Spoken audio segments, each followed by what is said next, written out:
I think we're live. Hopefully, everyone can hear us tonight, without the technical difficulties that plagued us last time. Just checking the chat. Sorry for being so late. Let me know if everyone can hear. Hopefully, everyone can. You got it? You good? Thanks, ETG. All right.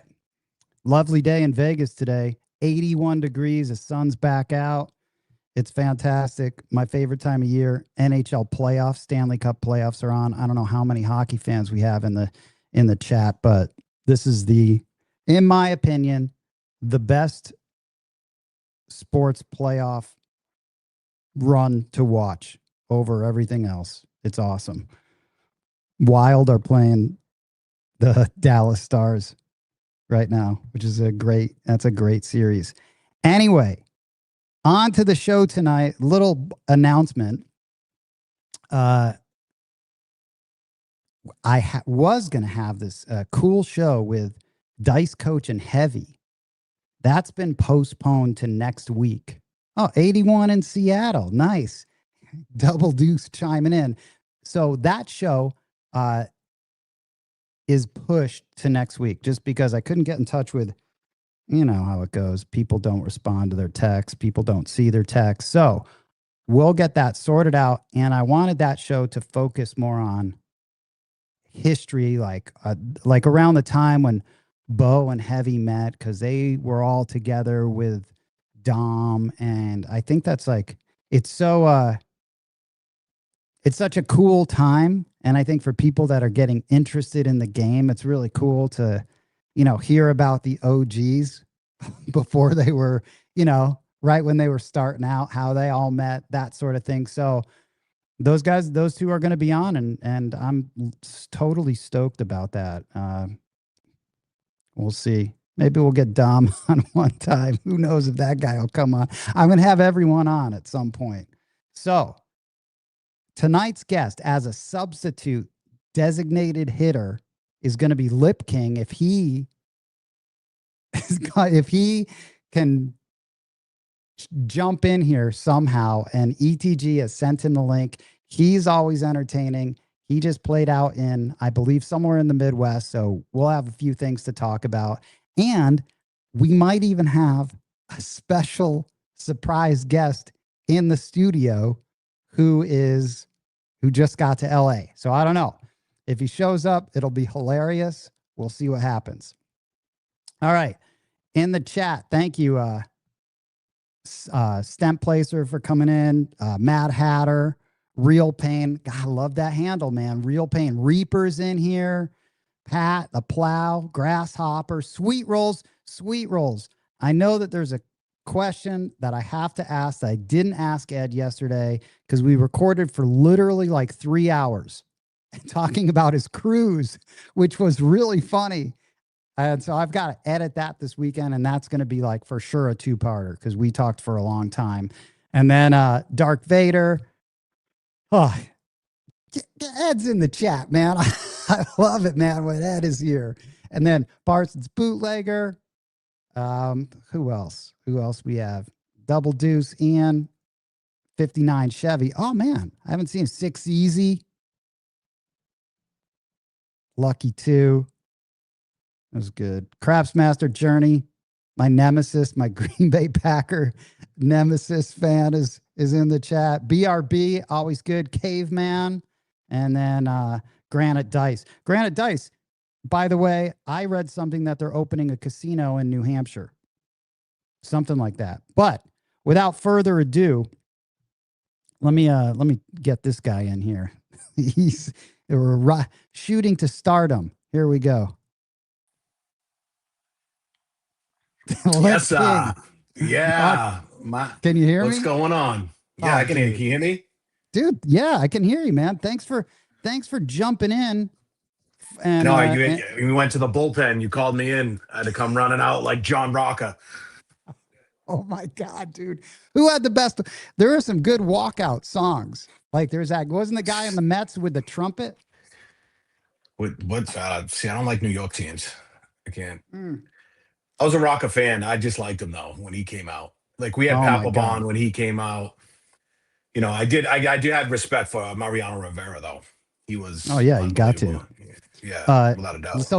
so Lip King, we got a bunch of stuff to talk about, dude. We might even have a special guest that might be stopping by. It'll be hilarious if he Sweet. does stop by. Um, oh, dude, let me see. I've already got some. Check this out. I already got your intro queued up from last Yeah, time. They bring it just on. stay in here. Yes. Here you go. Cross.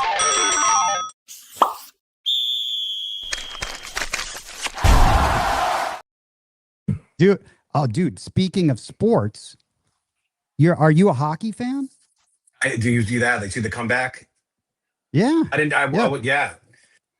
It yeah. was, Of course. but yeah, they got killed the other day though. What it was down there, what 4-1 in the after the second period. It was disgusting. Man, I mean, I love hockey. This is my favorite time to watch sports Playoff on hockey TV. is by far unbelievable. It's the Unbelievable. The best. It's the aggressive, best. the And speed, the hits, everything. for all you guys that are hockey fans, this first round has probably the best matchups. There are a lot of them are like crosstown rivalries. Mm, This Dallas Minnesota game series is great. That Boston Buffalo match is mm, insane because yeah. the Buffalo for a secondary, it's almost not even a secondary market. I feel like it's a tertiary, or like a third sort of tier market. I mean, those fans are It insane. is, but they're very passionate. They're very passionate up there. They love Yeah. their teams. Yeah. So what you guys, yeah, they're about to take out the Bruins. I do want the Sabres I to don't, win, but to win that division. That game last night, I was actually texting Dice Coach because he was watching the Vegas night Utah game, right? And so yeah. we were texting when that's on. It was awesome. It was You're awesome. texting So Gandalf, the dice wizard.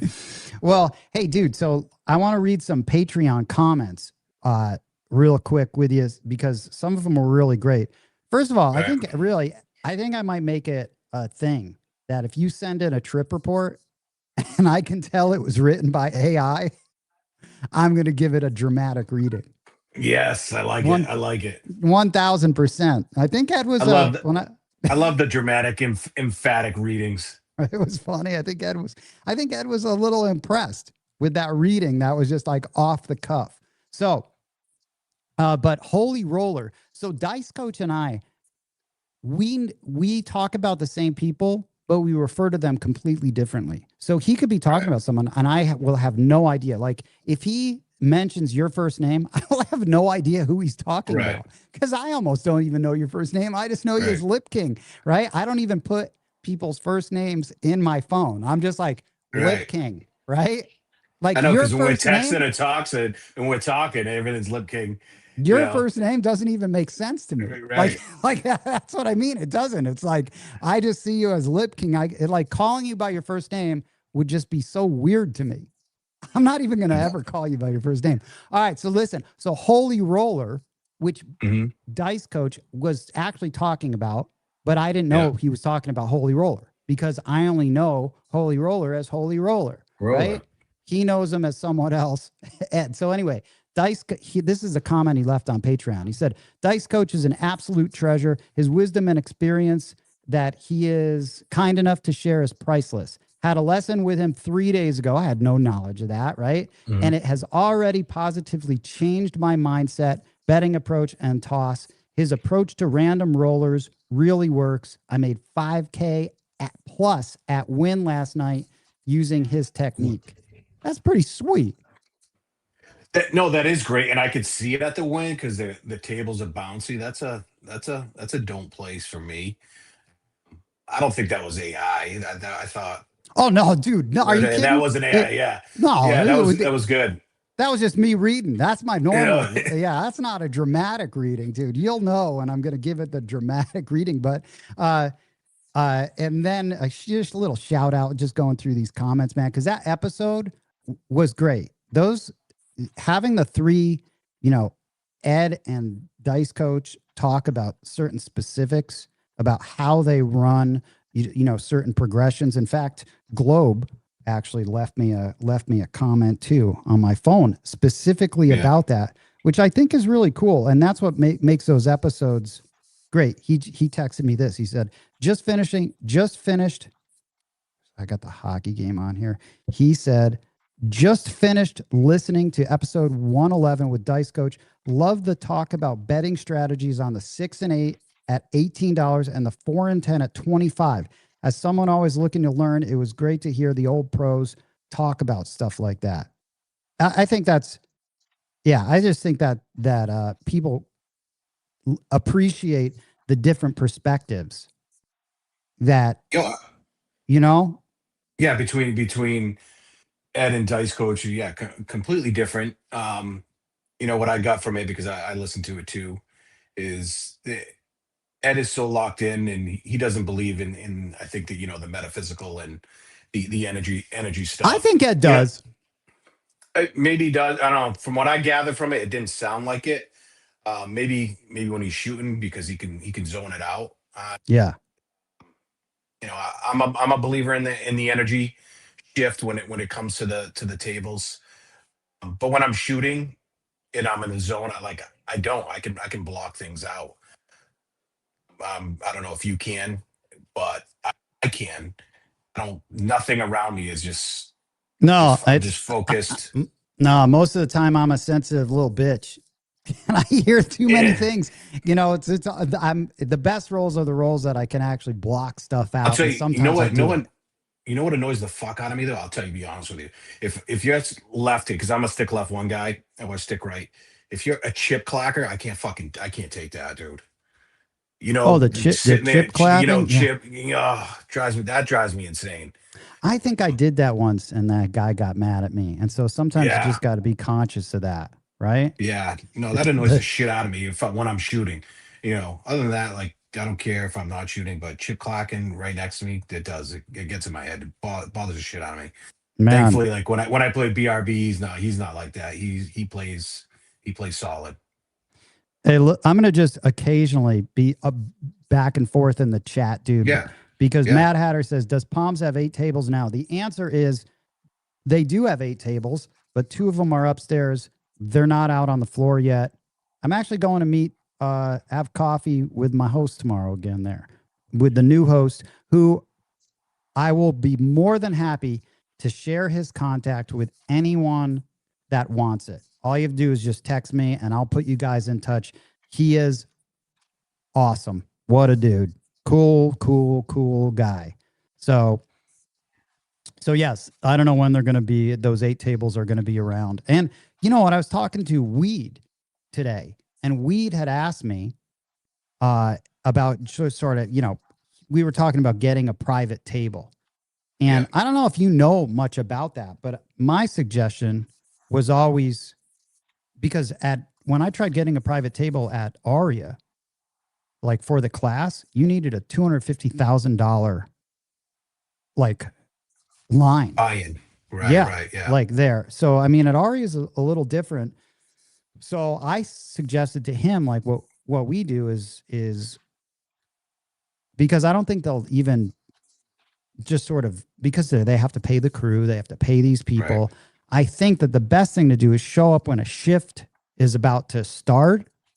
And then you could probably, I know if you called ahead, you could probably do that. Like that's how I do it. I said, hey, show up here. It's right when a shift starts. And then if you're there for an hour, 2 hours, or a half hour, then they can just open it up to everyone. So they're not necessarily bringing in a crew just for you. So it makes it a little right. easier for you to sort of work that. I think it depends on the property. A lot of them, I know, everybody has to buy in for at least 5K on certain areas. Yeah, and I think yeah, you kind of, if you're going to even attempt doing something like that, you have to, I'm assuming you have to buy in for I'd say at least 10, at least, probably. Or at least be playing there as a regular player. Player, So right. they know you, so then they'll work with you. But maybe just coming in straight off the street, I think you'd need a lot of cash just to go. Yeah, Ari would be tough because they get to play. You know what I mean? They're Yeah. busy all the time. Yeah. It's it's the one, like you said, the ancillary tertiary places like farms that are looking to grow their brand and their market because they, obviously they fell off. They were back in the early 2000s when I was going there. Um, they were the spot. Jersey Shore put them on the spot. Remember when they were staying there and doing their show with Pauly D. He Yeah. was resident there and all that stuff. So and then they fell off. He's still doing that. I Oh just yeah, saw yeah, his, he is. yeah, over at, I think, MGM. I think he's a Uh, Cosmo guy, I don't residency know. over at I could have swore the I day saw his club ad. there. I could have swore I saw his ad for like over at Hakkasan somewhere when I was Yeah, at the light at the corner. Shout out Aloha Johnny. It's just sent him a package. Did you see the hat he sent? look at that. Doesn't that looks obscene, doesn't it? It's That's kind a of pissed like off crab. it's an oyster. Oh, he's an It's oyster. a I'm looking at it. Yeah, it's an angry oyster. yeah, that would be a good name for the team. At Yeah, the thanks. Biloxi Angry Oysters. This is a Dude, shucker. The yeah, Biloxi it looks Shuckers. bullshit. Tons So of anyway, oysters. but shout out Joker's Wild, who from Montreal, Brian P. Yeah, Globe's in here. And then no, it's not Oliver. Actually, if this guy, I can't wait. I hope he shows up. You never know with people though. They Mariano. say they're gonna show they're Yeah, in town. I'm like, just show up because never really in town. He's been Mariano a minute. Rivera is legit. Joker's wild. 1,000%. As a Red Sox fan, I respect Mariano Rivera. No doubt about it. Evan Cruz. I don't know who this is, but no, you're not. You are not late. This thing just kind of rolls in there. We're getting started, Evan. We're getting Yeah. started. Okay, so Lip King, where were you? You were just where was Yeah. it? Chicago? I was in Chi-Town, right? So my sister lives out there. My godson, he had his first communion, so I had to fly out quick for the weekend for that. So Yeah. there's a casino out there, with the group chat. I put my intel out there, which is the group chat's great for intel on tables all around. Dude, isn't the group chat is actually, I know it annoys people. You just got to turn your notifications Just silence it. off. Just silence it, and when you can go back to it and read. That's what I do. I silence it, Yeah. and I'll go back and read Yeah. what's been going on. So it was, got some intel about definitely to stay away from Bally's because Bally's tables were just trampolines. So was this at Rivers? Rivers. So I ended up going to Rivers. Okay. Rivers had a pretty decent craps pit. It had 6 tables at the time. 4 were playable, 2 were not. 2 were new felted, bouncy as shit. So the one table I went up to, I listened for the clack. Listen for the slaps. Yeah, slap that ass, right? Yeah, exactly. Man, when you slap that ass is right.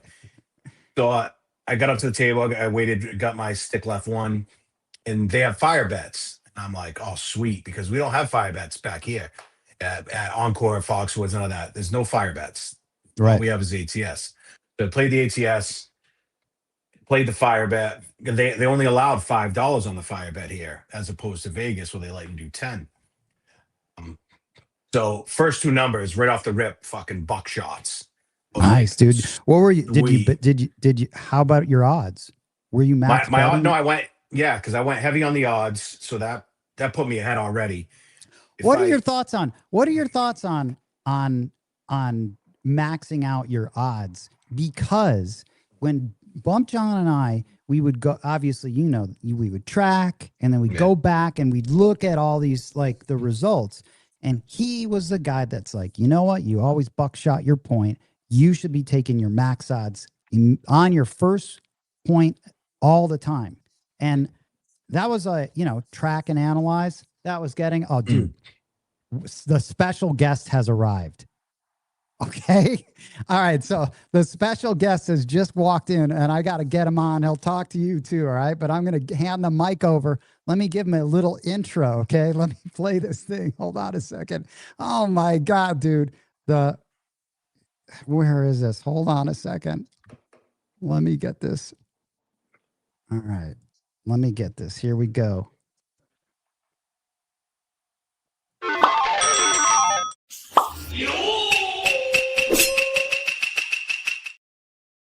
It's fucking Toranaga's in Oh, here. there he is, in the house. Lord. Dude, here, Toranaga. Here you go. What's up? What's up? Oh, Here, right. get in here, dude. Let me move out of here so you can Right. talk to the people, dude. Talk to the people. Yeah, let me get a chair. Here, speak into that thing, man. All right. Oh wow, this is official. It looks Official way with the different from this shades. side. Can you hear everyone? Can you hear Toranaga? Yeah. Yeah, Yeah, nice, I man. hear him. I hear him fine. Clear. Denton, you need, I can't a really hear headset. anything, but this guy just stopped by. That's a great guest to have out there. Dude? Yeah. What did I miss? I don't know, dude. Nothing. I just had everyone as a surprise guest coming by. Yeah. It's good seeing this guy. Yeah, man. We do. This is a long hair group right now.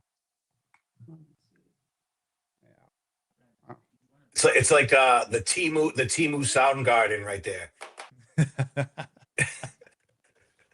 We're gonna try to get it so I can hear this as well. Yeah, man. Yeah, where's your son? Not your son. He's, Get him on he's it. working on it. Oh, nice. How we good? Hey, Lip King, say something. Yo, yo, yo. Oh yeah, we can hear. Yeah, it. yeah. Yeah, we can hear. You don't need those headphones now, I don't think. Right? I think we're good, right? It should be. Yeah, you can hear everything? Yeah, I can hear. All right, good. All right, so we bring you back to Chi-Town. Oh, nice. Oh no, we're talking about the Nice. odds. So Yeah. what I did was I started out, instead of trying to snipe the Switch seats here.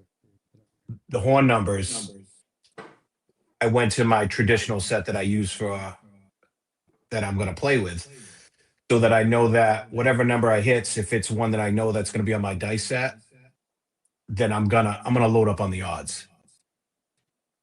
I always love loading up on the odds, like first thing, no matter what. I just feel like it's more risky. It's more high variance. Yeah, where are you playing tonight? I don't know. We're staying down at the Palazzo Venetian. So last time I was there, the tables were actually decent, Venetian side. So I think we checked out. Nice. Hey, Lip King, have you ever met? No, haven't. Dude, Lip King, it's Toranaga, dude. Nice to meet you. Sorry for not introducing. I don't know. I just assume people know No, each other sometimes. No, I love it. He's a jujitsu guy. Yeah. For life. Yeah. No, we travel all around. My son, he does pans. He's gonna Oh, nice. all over. Yeah, we Good. travel a lot for him. He's a beast. Nice. It's the best. Toranaga, how long are you going to be in town? I leave first thing Sunday. So it's like wham And bam. where are you staying? Venetian, I think. Oh, nice. What else? man. We got 2 connecting rooms, got a crew coming. Yeah. Not a gambling crew, just a party crew. Yeah. Yeah, what's up? So Good. I got to figure out how to get like 2 mics going here at some point. I just never have. So I'll get ETG on this, but hopefully the volume's okay. There's a little reverb. Oh, there around is? I can hear. Yeah. Yeah. I mean, you know what? Next time I'll figure something out so that I can actually have in studio guests, but that's a whole nother thing, man. I'm barely holding it together right now in general, you know? Is Bo gonna be in the studio or he's gonna be? No, he's gonna be calling in. Yeah.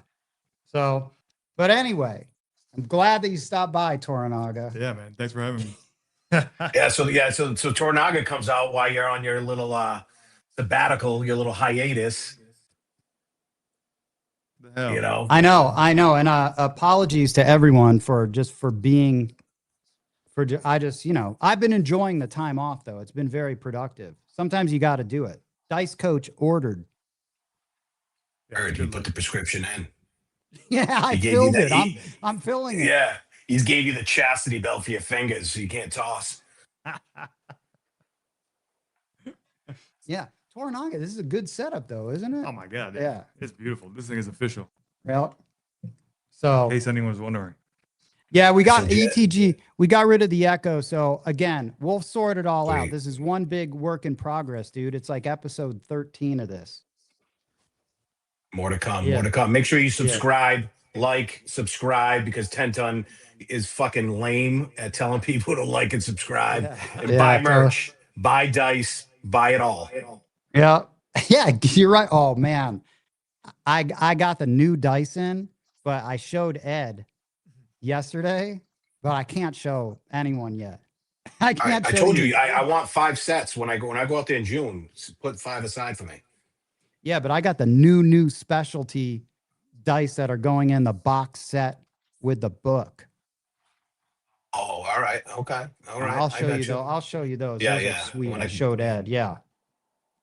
So, but anyway, Tornog is in town. I'll probably go see you. Yeah. Wherever at Venetian. Dude, I love those tables. Lip King, have you played it at Venetian? I told you I'm staying at Palazzo in June when I come out.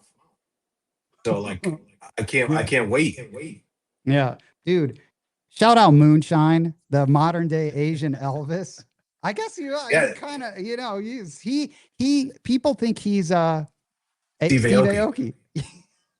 No, he could definitely do a stand in a stunt double for Steve Aoki. There's no doubt about it. Toranaga, do you have anything to say to the people? Yeah. Nah, I love this whole community. Everyone's so nice. It's a good group of people.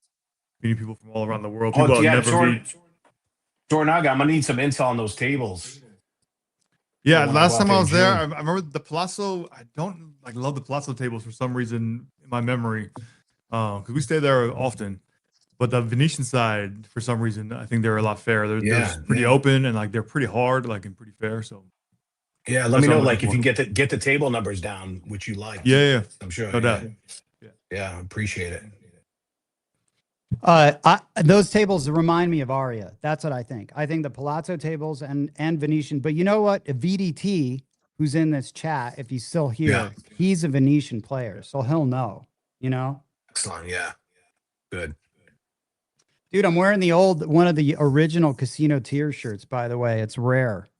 I'm pissed. I forgot mine. Yeah. It's very retro. It's like disco.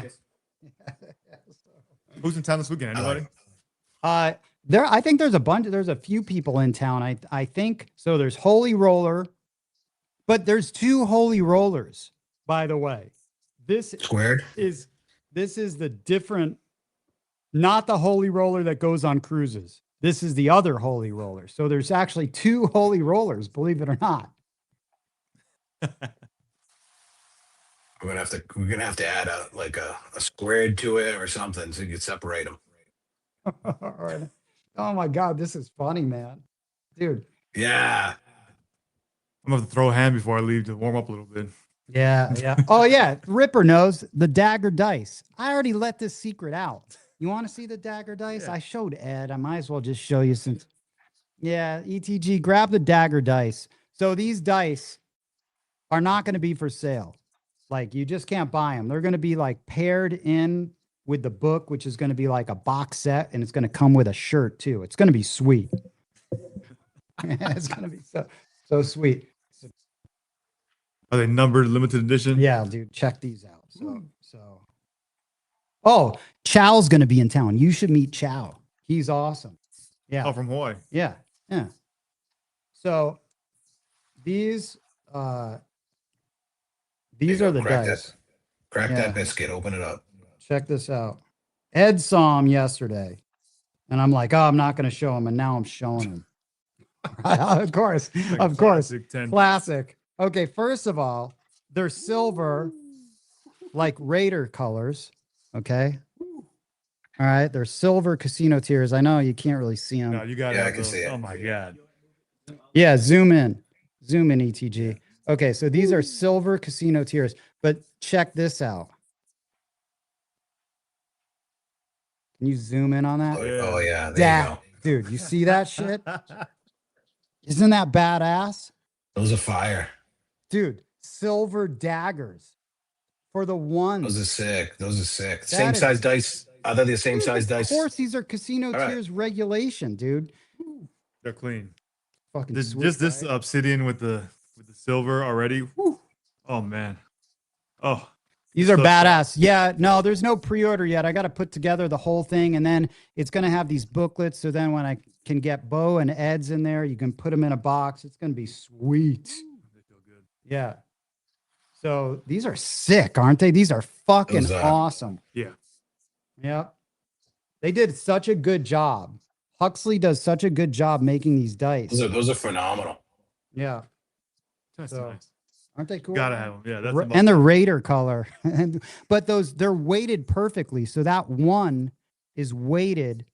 The weight of that equals the pip, whatever that weight is. So I was going to ask you that, like on a micrometer, is it balanced? It's all balanced, man. These are official.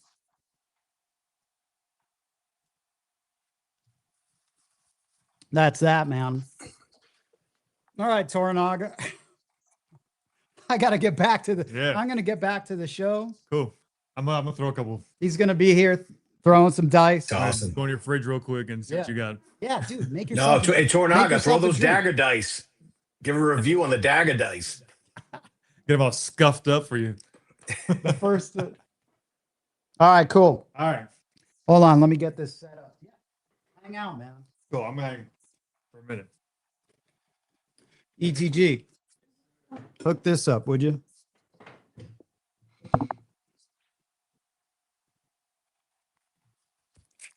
Lip King, that's awesome, man. Toranaga just stops by. So I'll get this.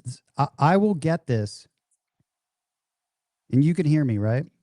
Yeah, I hear you fine. All right. I'm going to try to, we'll figure it out so that we can actually have a guest at some point. We never did.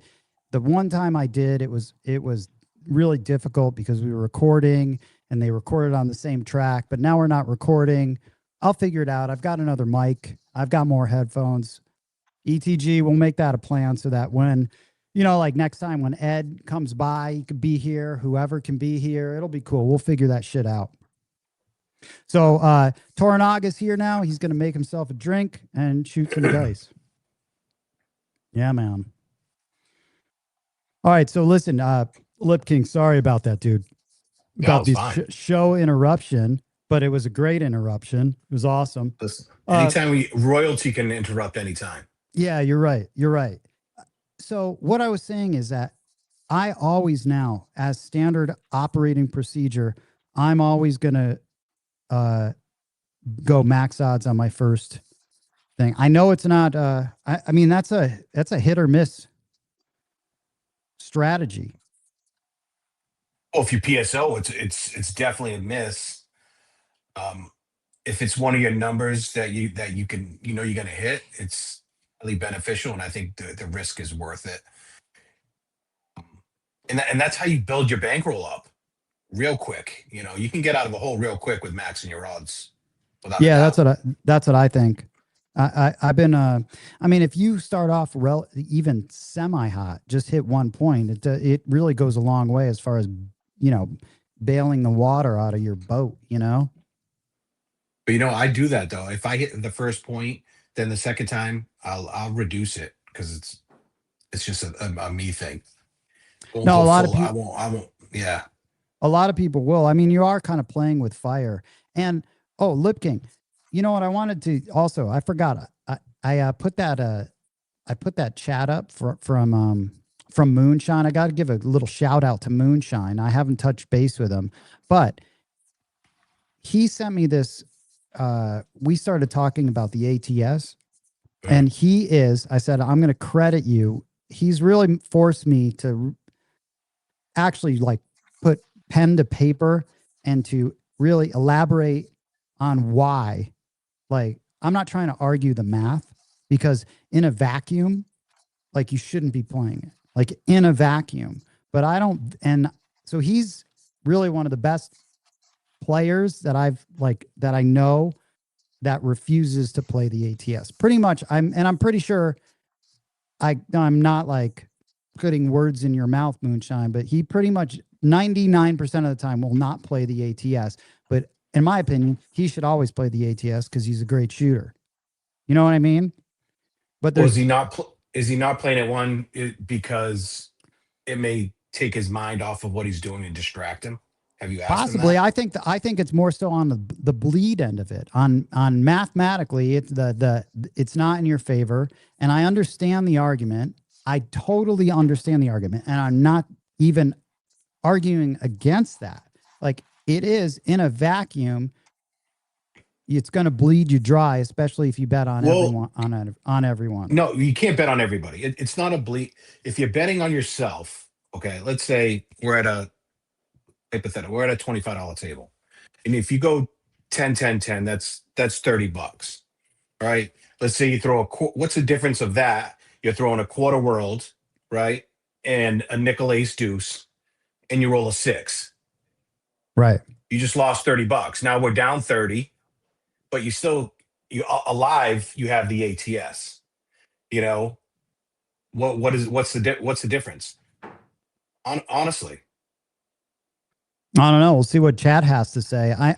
I think there's Lip King. There's a lot of people that take bets, and I had this in the chat. Maybe it was with Justice Jen, or I know people have separate bankrolls for the ATS separately just for that. And of course, it's going to be.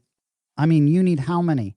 1 in 30, really, to make it right to actually make it break even, pretty much. I like it because more times than not, you're going to hit a side, and if you got a quarter on it, you get into 750, and it gives you an automatic win with a lay, without a doubt. I think that's the thing. A lot of people, like, it's really forced me to, his comments to me have forced me to really think about, I'm playing it for it's almost like as a trader. I'm establishing a position, and then I'm figuring out when I'm going to exit at some point. Like, I can actually exit regardless of, at some point the casino won't have a say in it. When you hit 4 numbers, let's say, when you can actually go into that lay zone, you can now exit your position at your discretion. So then you become in charge of that. Unless it's a horn number. That's it. That's here the he only is. time. I don't play it because on my own table, I can't beat it. I've tracked my hands for several thousand rolls, and on my table, I'm negative. I think there's not, like, I'm not going to, like, argue against that at all. Like, I actually think it's. Yeah, but how many times is your roll on your table equate to what happens on a live table? Well, yeah, I mean, it's tough. I mean, right. It's tough. I mean, I just know Moonshine's probably the best shooter that I know that doesn't play the ATS. And I think you should always play. I just think you should always play it on yourself. Well, you're a strong advocate. You got a huge, hard on for the ATS. That's your thing, is the ATS. There's no doubt about it.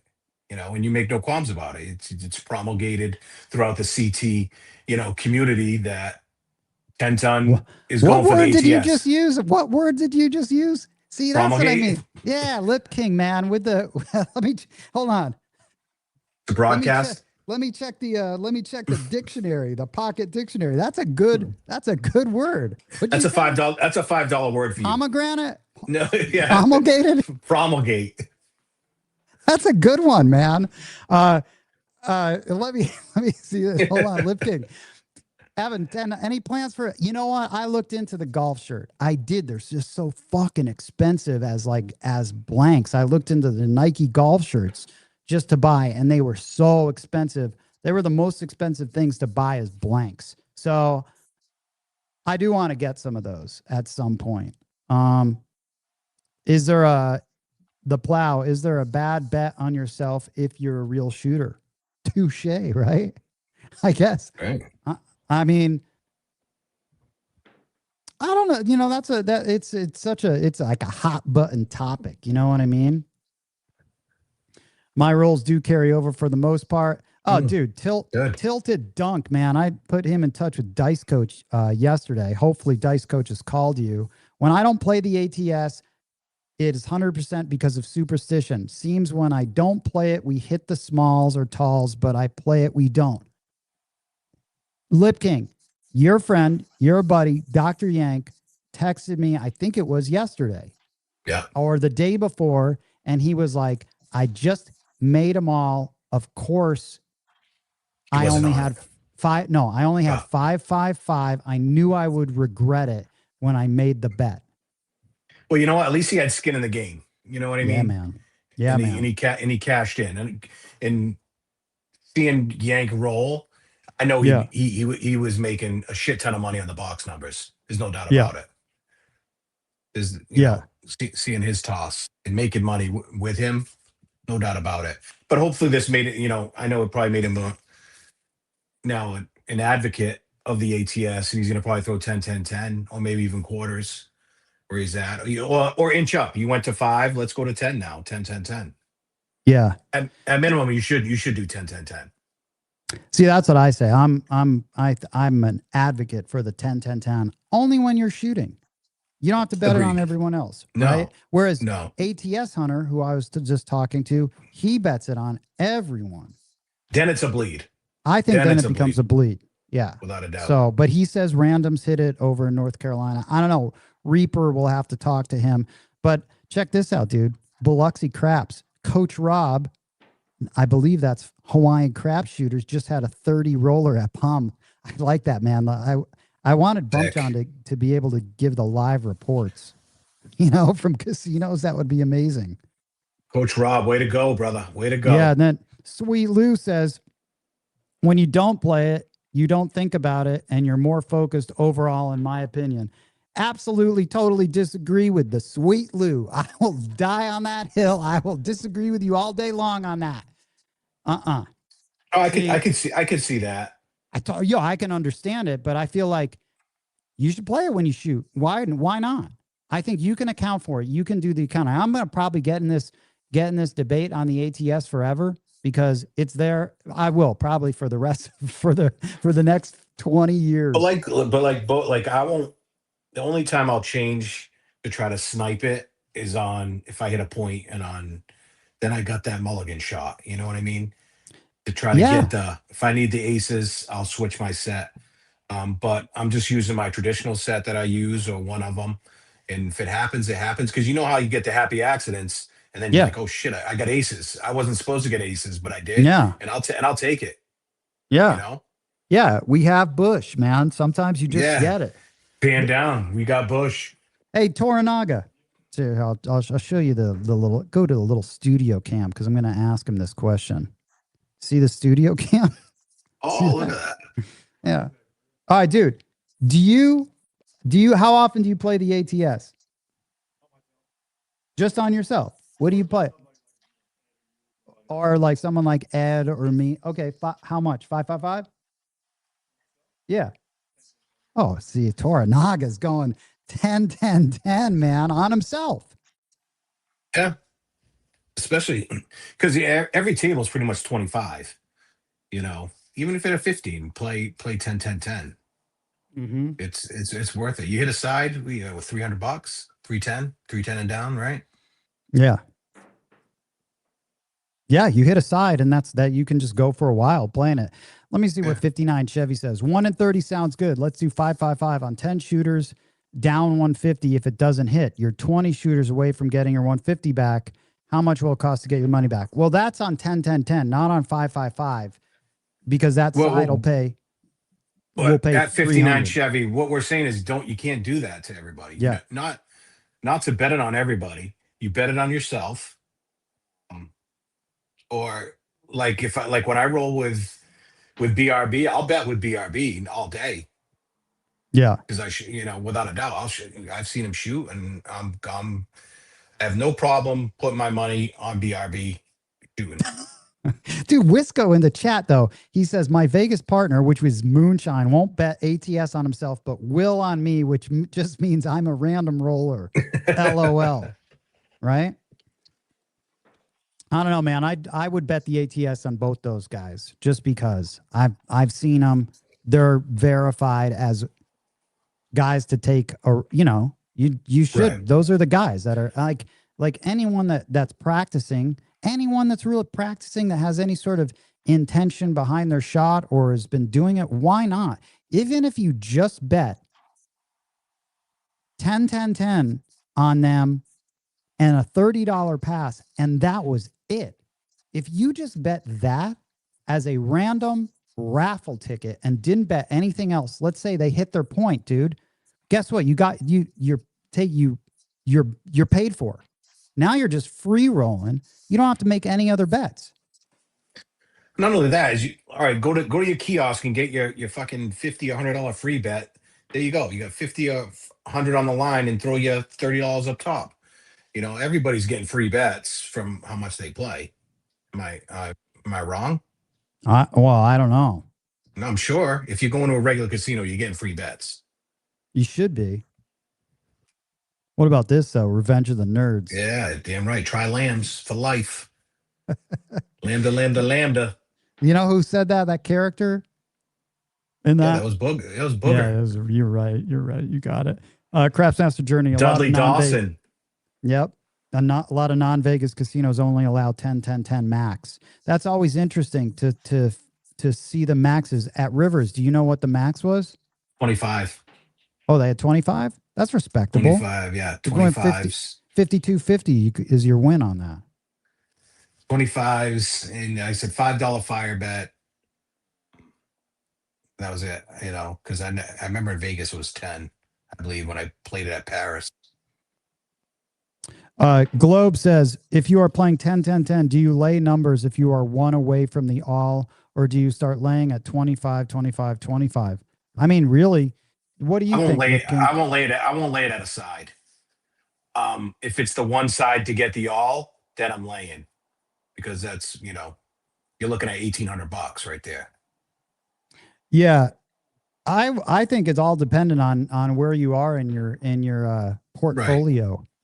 Agreed.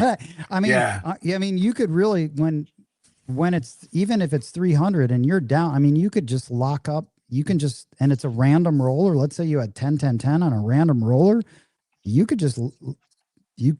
mean, I know a lot of people will argue, but if you were really, really tight and you wanted that money, you could lock up something on a side. Ed says, Golden Nugget, Biloxi max bet, 20, almost perfect setup. That will pay $4,000 for hitting them all. For $60. Do you know the max at Hard Rock? Does anyone know the max at Hard Rock?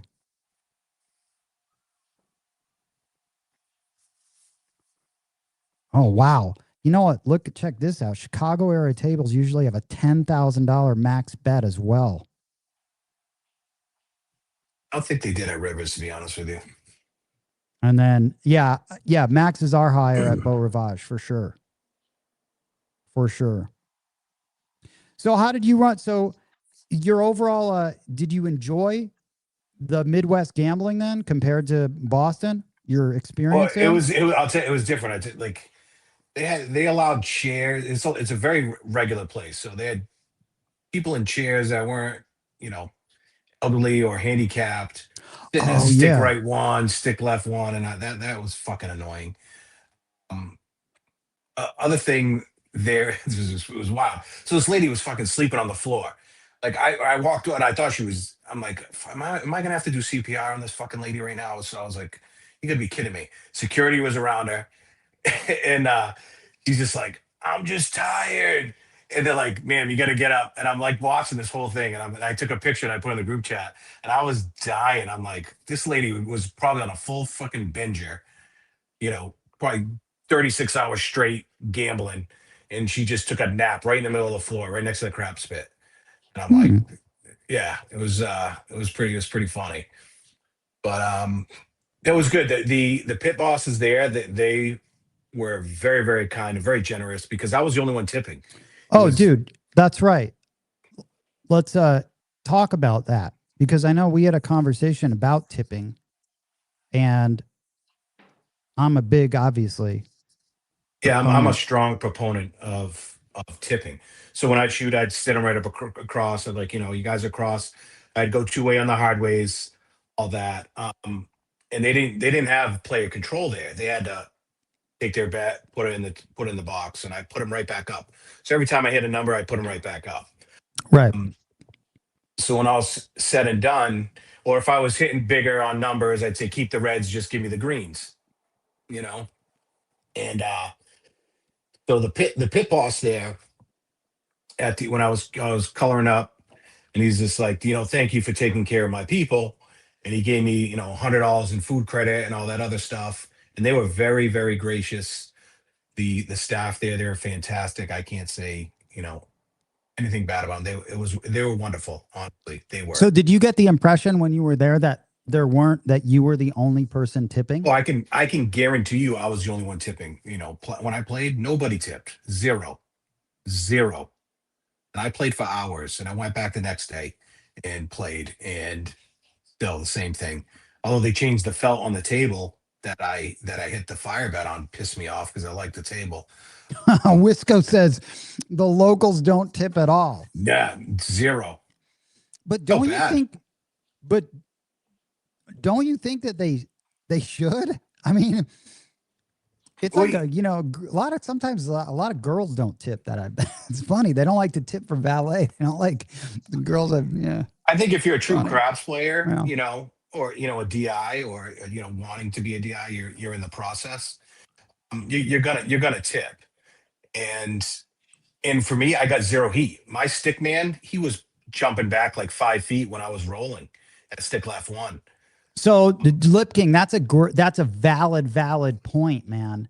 The fact that tipping, I've always said, starts giving you other advantages, which are kind of like the ATS. I feel like long-term advantages, that will come into play later on. Like if you forgot your odds, Yes. which I do sometimes. They'll remind you. Yeah, Sometimes absolutely. dude, I will forget like 100 black chip odds, and I will then say, I forgot my odds.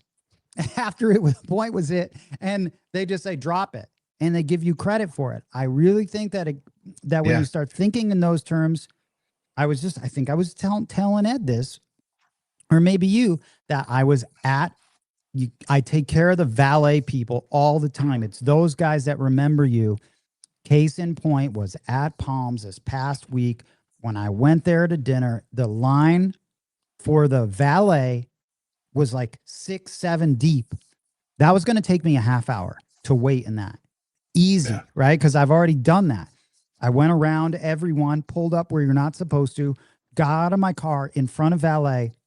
And those guys who are basically friends with now, I'm like, here, dude, take care of it. Then they're like, what? They all look at each other like, no, this guy's cool. Don't worry about it. And it's good. And then I walk in and it's like, that's what I mean. It pays. If you know you're going to go back, it's worth it as an investment in customer service. That's just my opinion. You did. You invested a fucking boss move, and you pulled a boss move right there. That's what you did. You earned it, without a doubt. I think it always comes in handy. But then again, maybe not for people that are if you're only going to be there one and done, then I get it. But I still think it's the thought that counts, even if it's $1. And, when they say the locals don't necessarily tip, I still think that regardless of bankroll, it's more so the thought, the action of doing it. And I guess the question is this: would you rather play the ATS for them? I should ask dealers if they'd rather have the ATS played for them or, other bets. You can do both, throw dollars up there for them and then still play the box numbers. Like, they'll remember you. Like, when I went back the next day, they knew me. They already knew who I was and welcomed me. I don't know if Ed's still on here, if he was on the cruise, they'll know when you're on a cruise and you tip. I'm telling you, you're treated at a completely different level. Oh my God! See, I recorded this whole thing. I would bring that on to talk about this cruise, but I have 2 hours or 3 hours to edit. I want to hear what you think about your cruise, because I don't want Ed to talk about it right now. But my valet tip is always $5 across the board. It's $5, period. That's just what it is.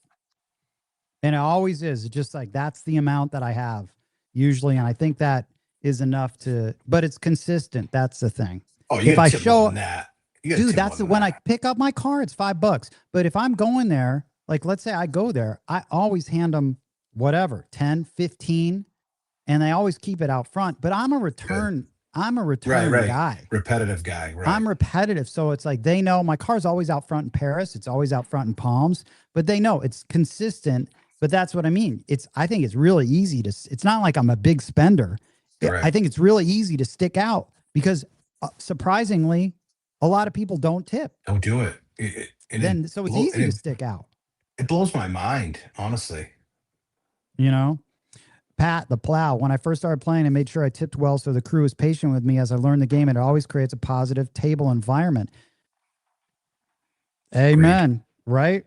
I think you end up getting those judgment calls too. And you're right. You notice the stick guy pulls away. It's like, shoot up, shoot him up, kid.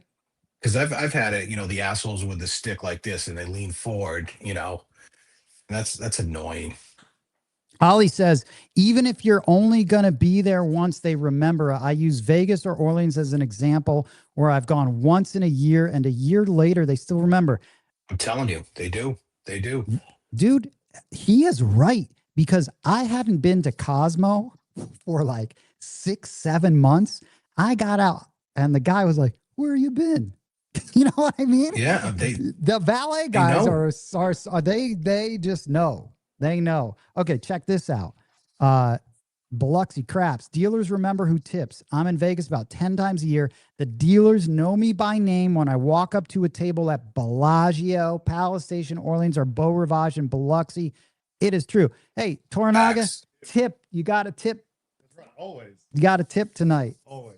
Hell yeah, dude. I like having. I wish this guy lived here. You know what I mean? I'm all warmed up. My arms all stretched out. Nice. I got my set ready. Yeah, he's responsible for the bar. Him and Bootlegger. It's really him. Him and Bootlegger sent over all the alcohol that we have here. That you don't drink. No, I don't. Not anymore. Sweet Lou says you're looking good. Thanks, man. I want to look good like Sweet Lou's readings. That's the kind of good I want to look. Yeah. I want a sweet reading. So yeah, man. I think tipping is the way to go. Yes, they remember. JJ. And if you are tipping, they will tell you when the table is ice cold.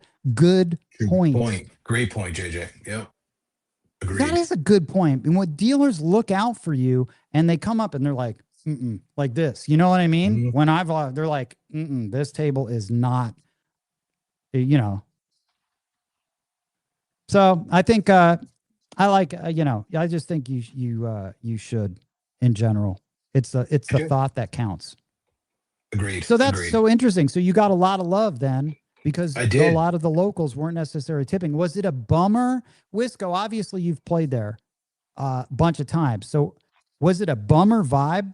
Because for Michigan, when I have someone from Michigan on, hopefully Huggy Bear, we could talk about it, because it was a bummer, depressing vibe at MGM in Detroit. And because of the locals, it was such a bummer that it made me it was such a bummer, man. I went there so stoked to play craps, and it was like, what a drag going up to those tables. See, I was fortunate enough, like when I got up to the table, it was only me and 2 other people. And then, the ferrets and the vultures start coming in, but they were too late on the fire bed. I was on a heater, so it didn't matter to me. I was zoned in. Nothing was stopping what I was about to do. But you could see them. They'll have like $75 and they'll hop from table to table to table to table. And I'm just watching this transpire, and I'm like, holy shit. I'm like, how can they do this? And I just played on the tables that were playable, and that was it. And I had to be in a spot where I'm shooting from. You out of here? Yeah. Hold on a second. Yeah. We are bidding Lord Toranaga goodbye. All right, guys. Wish me luck. Good luck, brother. 3635. It's been a while. What the 3635? The old school. Old school. See where it goes from. Oh, that's a 3V, right? 3635. Yeah.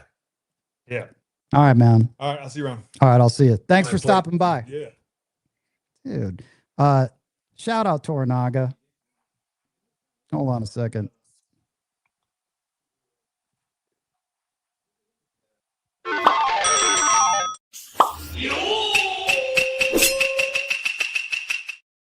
One of the classics, dude. Moonshine says, if the other side of the table you're on isn't tipping, throw the dealers a few chips and get them in the game also.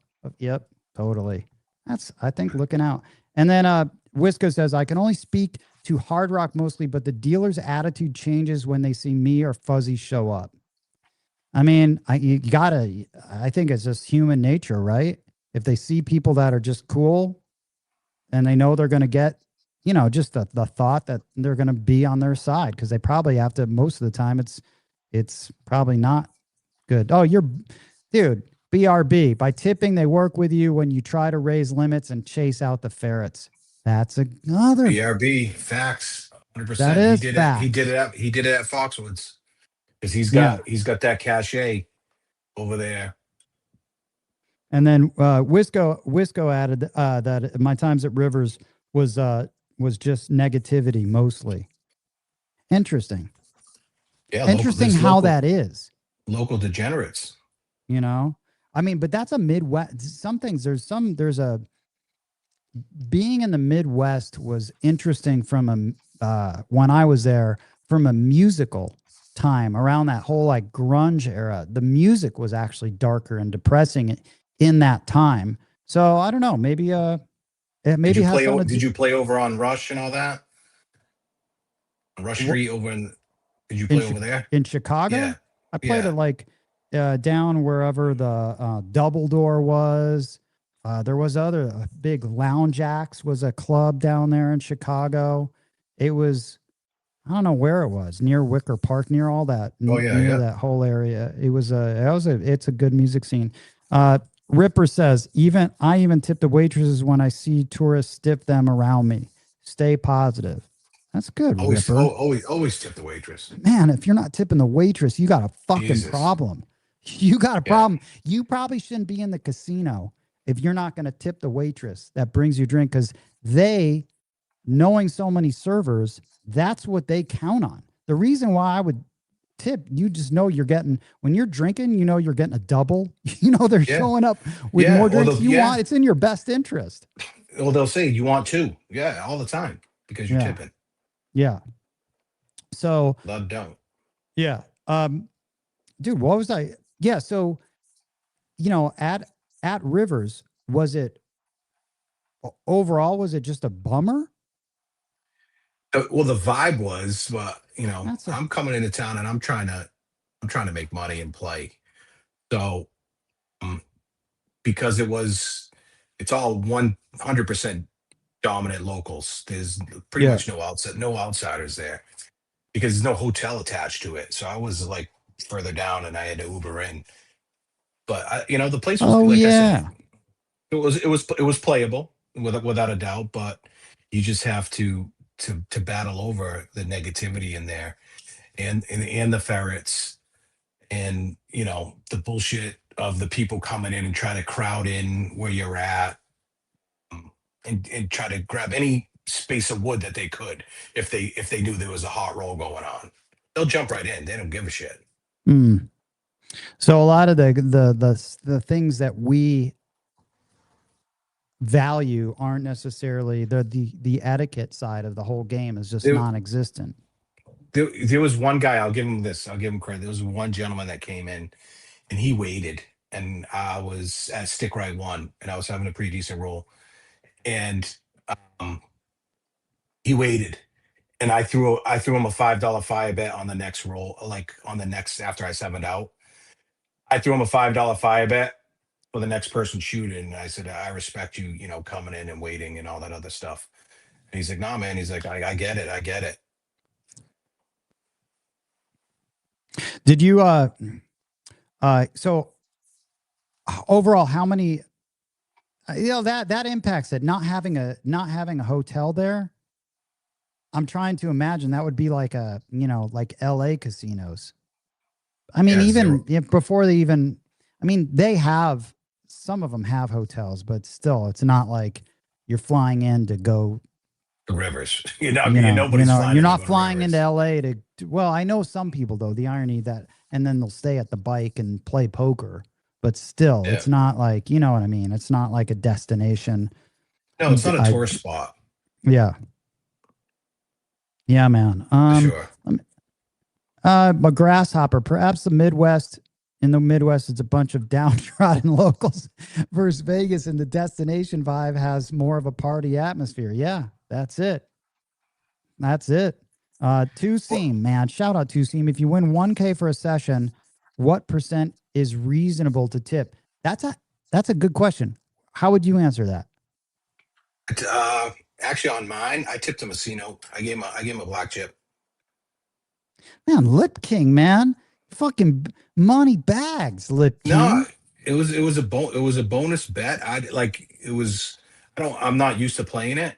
So when I hit it, I was the three other guys, I think it was three others that were on it. Like, but we were gassed up. That's the bonus though. Okay. But what happens like Two Seam when he says if you win 1K for a session, what do you think? For a session? See, that's the thing. See, I'm tipping them during the session. Exactly. I think, by the way, if I remember, I think people prefer, or dealers prefer, you tipping as you go versus waiting at the end. I think my tips at the end, my hand-ins are always lower, but I bet however countless times on you, all my hard ways are always usually two-way. 90% of the time they're two-way hard ways when I make them, but I'm not betting all the hard ways all the time. That's the other thing. You got to realize it might sound like I'm this like splashing around for the dealers. I'm not. It's like if it's one hard way, I'm not rare that I'm betting all four or three, maybe two, but usually just one. And sometimes I don't put them up on the ATS all the time. Sometimes I do, but if I win, I do. If I hit a repeater, I'm always back up for dealers a lot, like a quarter, you know? So, well, if you think about it, if they have player control and you're tipping them, let's say across, and they're pressing with you, you know how much money they're dumping in the box after? Yeah. It's that money compounded is way more than what you're going to tip out at the end. Yeah, I agree. I'm sure if we spoke to a dealer, they'd say bet on the box numbers for us. Yeah, for sure. Globe says, are you guys okay with buying in when the puck is off after hitting a point, or should you wait until the shooter's seventh out? I'm good with the puck's off. You hit the point, everything resets. I grab a drink of my water, whatever I'm doing. I'm drying my hands. Here's the thing. If I know you, I'm okay with it. But I'm still probably going, oh, man. I'm probably thinking that in my head. You're so petty on fucking. You're such a little bitch on so many levels. I am, man. I am a fucking. I can. Yeah, but you own it. At least you are. You're a little bitch about things. It kills me. There's certain things that I just fucking do not like, and I can't help it. I get it. I told you the chip clacking next to me drives me. I'm like, I mean, I would just be like, I'd be thinking. But if you were my friend, I'd be like, all right. It's okay, right?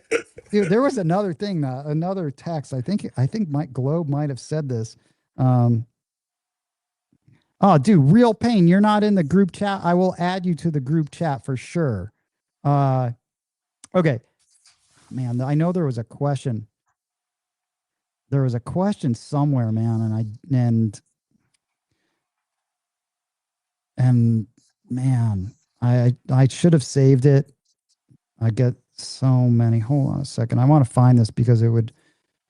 Fuck. I don't know. I don't know where it was, but it was a. Paraphrase.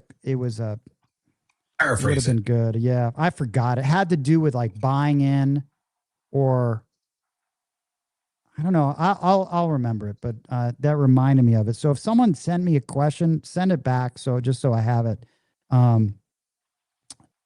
of mind. If you're tipping from the start, the dealers are going to work for more tokes versus thinking they aren't getting anything from you. Another good point. Good point. I'm going to buy in as quick as possible or buy from a friend.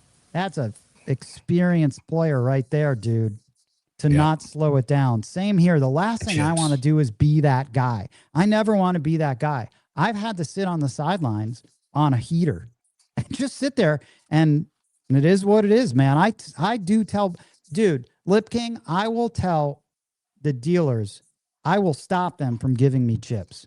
I'll be like, after the fucking roll, after the whole roll, not This is during where it. I get it. Like, I'll watch a heater, and you have the FOMO, but I'm like, in my mind, if I buy in, he's seven, and I'm gonna lose money.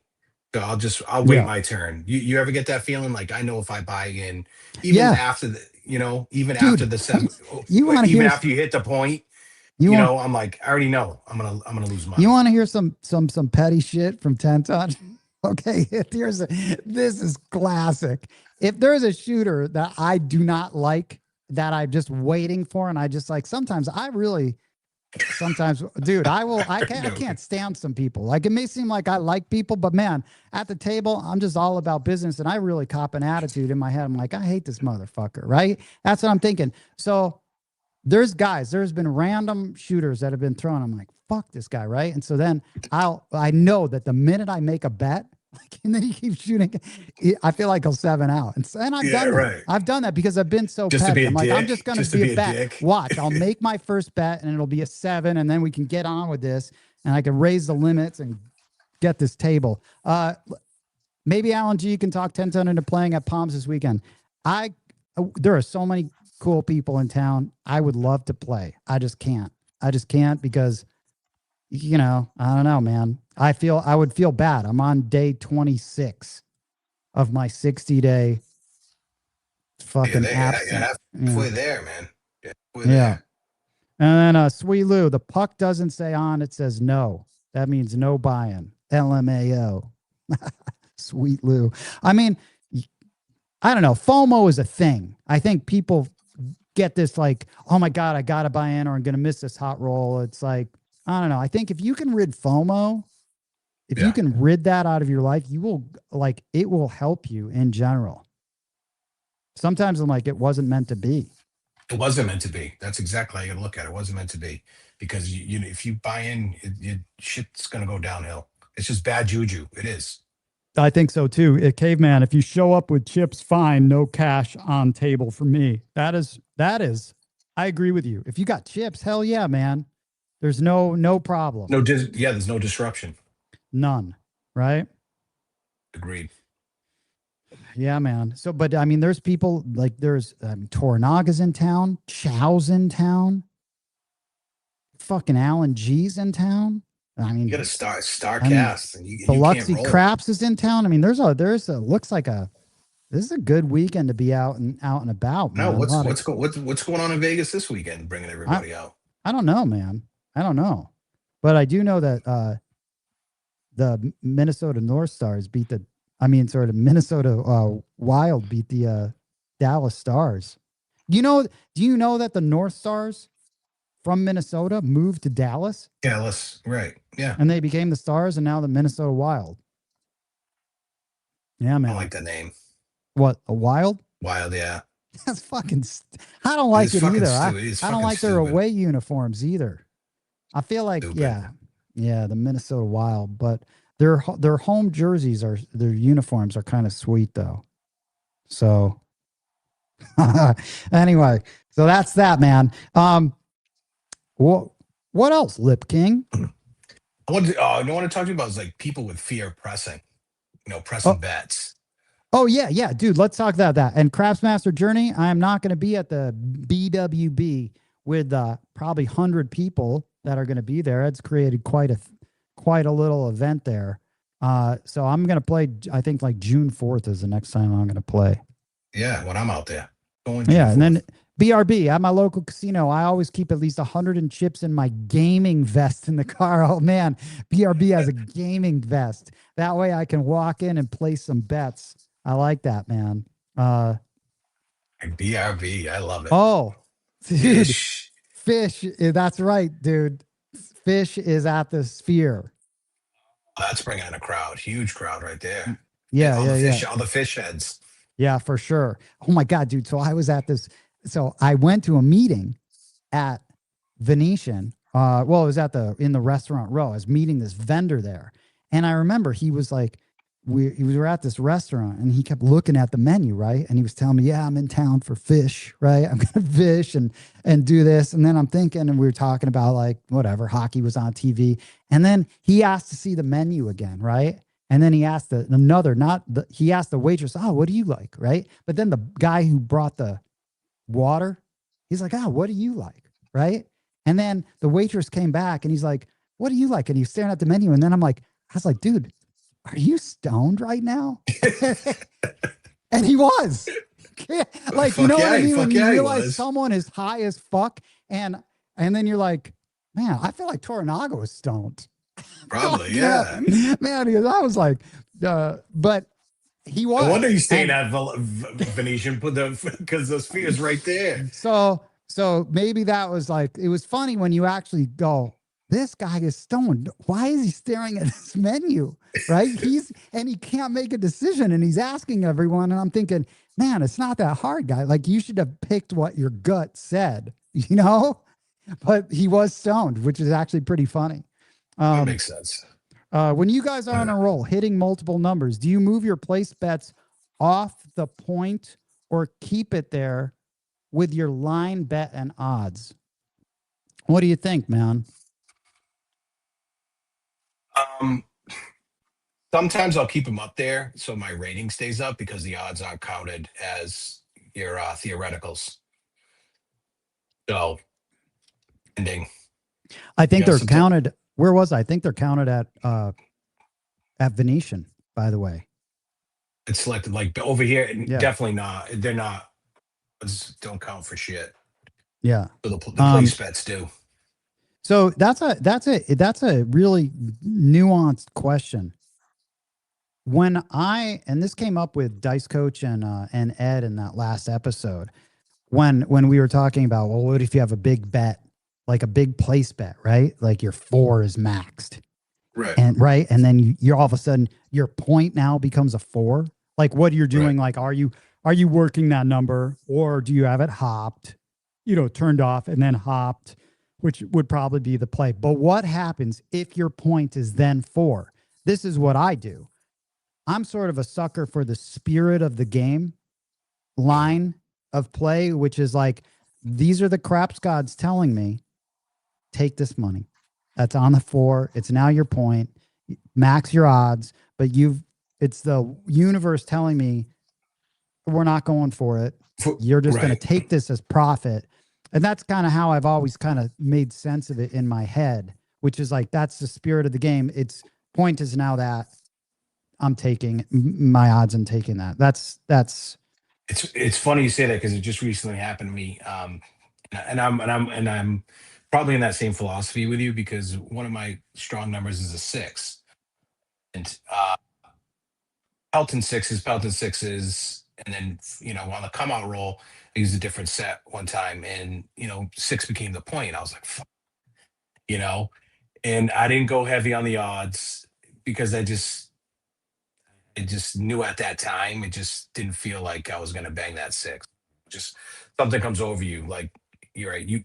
I made my money on that 6, hitting it 6-7 times already. Yeah. Like the craps gods are like, all right, fuck off, enough's enough. We're gonna humble you real quick so you can reset. Let's find a new number. Dude, are there craps gods? Yeah, I wonder what the craps gods would look like, I'm telling you, dude, somebody's gonna have to come up with an AI craps god. But they're overseeing everything. I'm telling you. They come down that would be funny, right? They kick you right in the teeth. They do. That's they're the ones telling you don't buy in. I remember the question now, and I forgot who it was. I don't know who it was, but it was about I think it was really working your bets on a come out roll after you've made. I think it was after you've made a point, and then you're on another come out roll. Are you keeping your bets working? And I never keep my bets working. I'm playing in the spirit of the game, because they were saying, well, you'd miss a roll. And I used to think that way. I'm like, oh, every roll's valuable. But sometimes you will hit those, that's when sometimes the 7s need to come out, and hopefully they do come out then. You know what I mean? Because you can have a big roll with multiple 7s in. I think it was Moonshine had like a 30 roller when we were there with last time he was in town. I'm pretty sure he had something like a 30 roller, but all of his 7s were like broke up on like in that 10 after he made a point. So it was perfect to extend that roll. I think it was moonshine. Yeah, see with me, on a come out roll, if you're trying to big, my horn set is going to either be horns or sevens majority of the time. Maybe yours is the same, but yeah, I would never work it. Sometimes on crapless, I would sometimes. I would work it. Oh, well, that's a whole nother story, dude. Right. I'm always working the 2, 3, 11, 12 on a Oh, crapless right. You table. work the Always. extremes. Right. Agreed. That's what Always. And I without a haven't doubt. hedged somehow.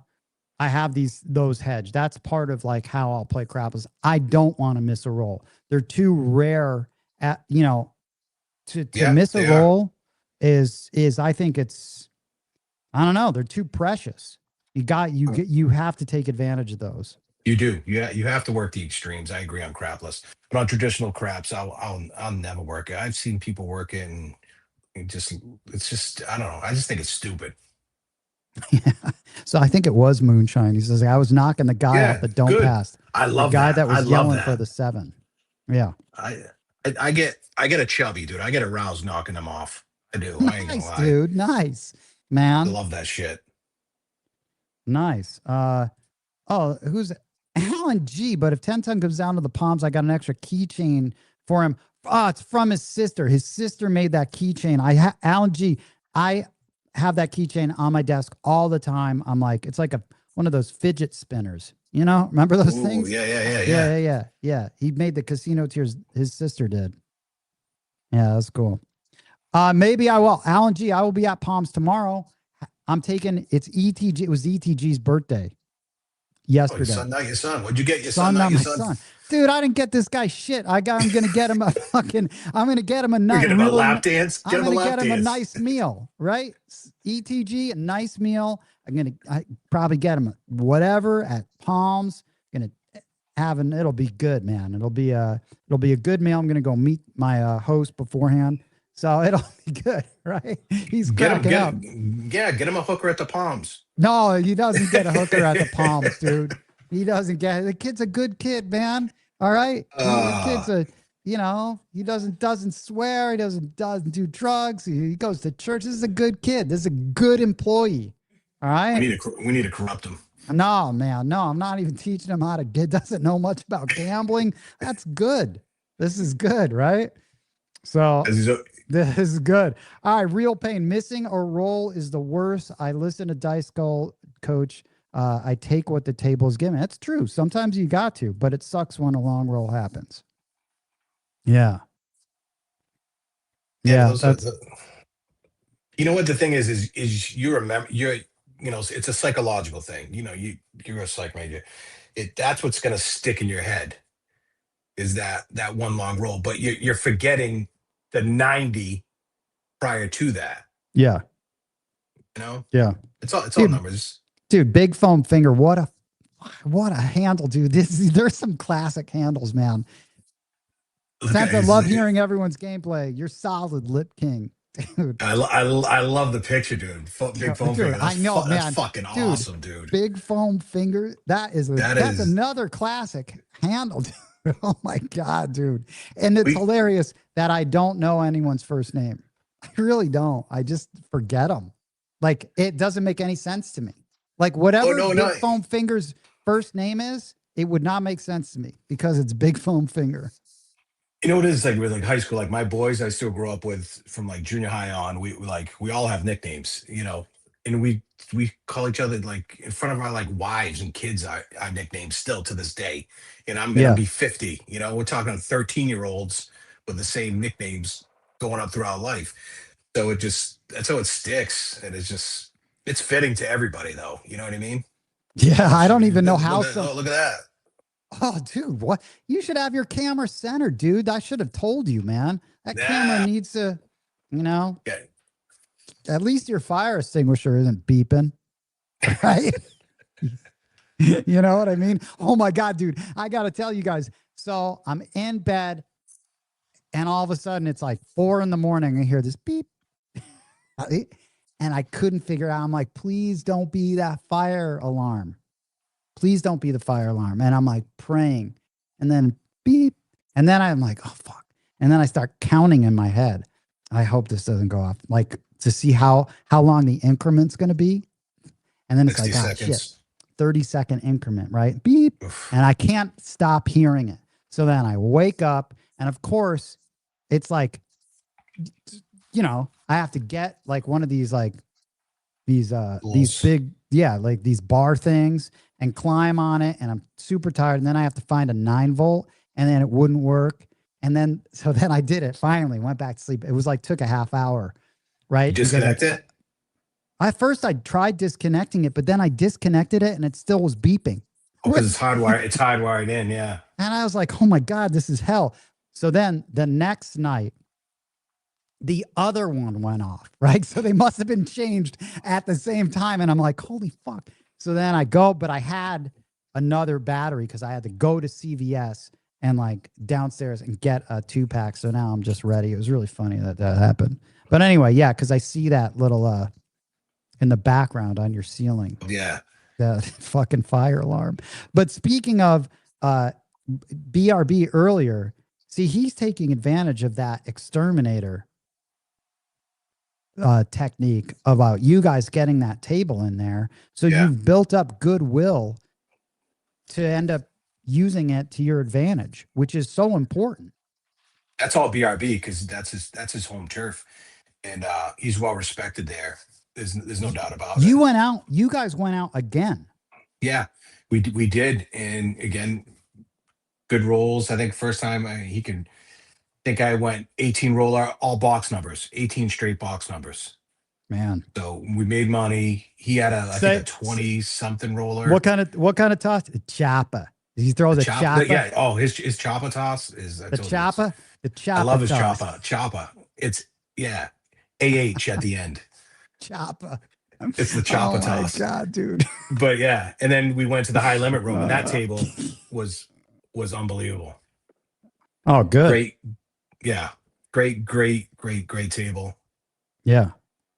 But yeah, no. He's got a good system running over at Foxwoods. So I love playing with him.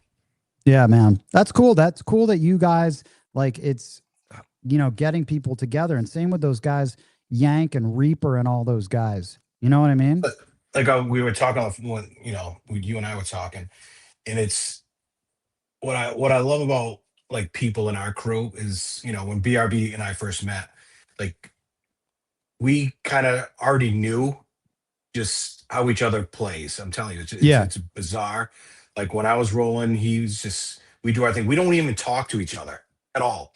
We're strictly there, strictly business. Nice. And then man. like after I roll, then he rolls, then we'll chat. Yeah. You know what I mean? Yeah. But during that time, I'm backing up, giving him room. He's doing the same, and it's like he knows what I'm doing. I know what he's doing, and it's a coordinated effort. Yeah. And how it should be.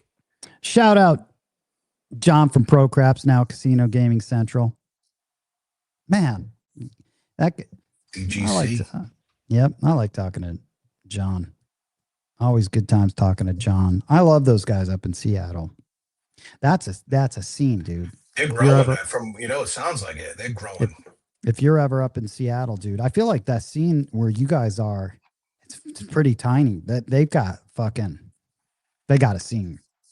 They do. All those guys. Like it. Yeah. It's like legit. Bunch of shooters too. I feel like it's more unified there. Like it's more of a true community. Whereas there's a lot of people out in Tampa, but I feel like the Tampa people don't necessarily like coordinate and get together. There's just a bunch of players that are in Tampa.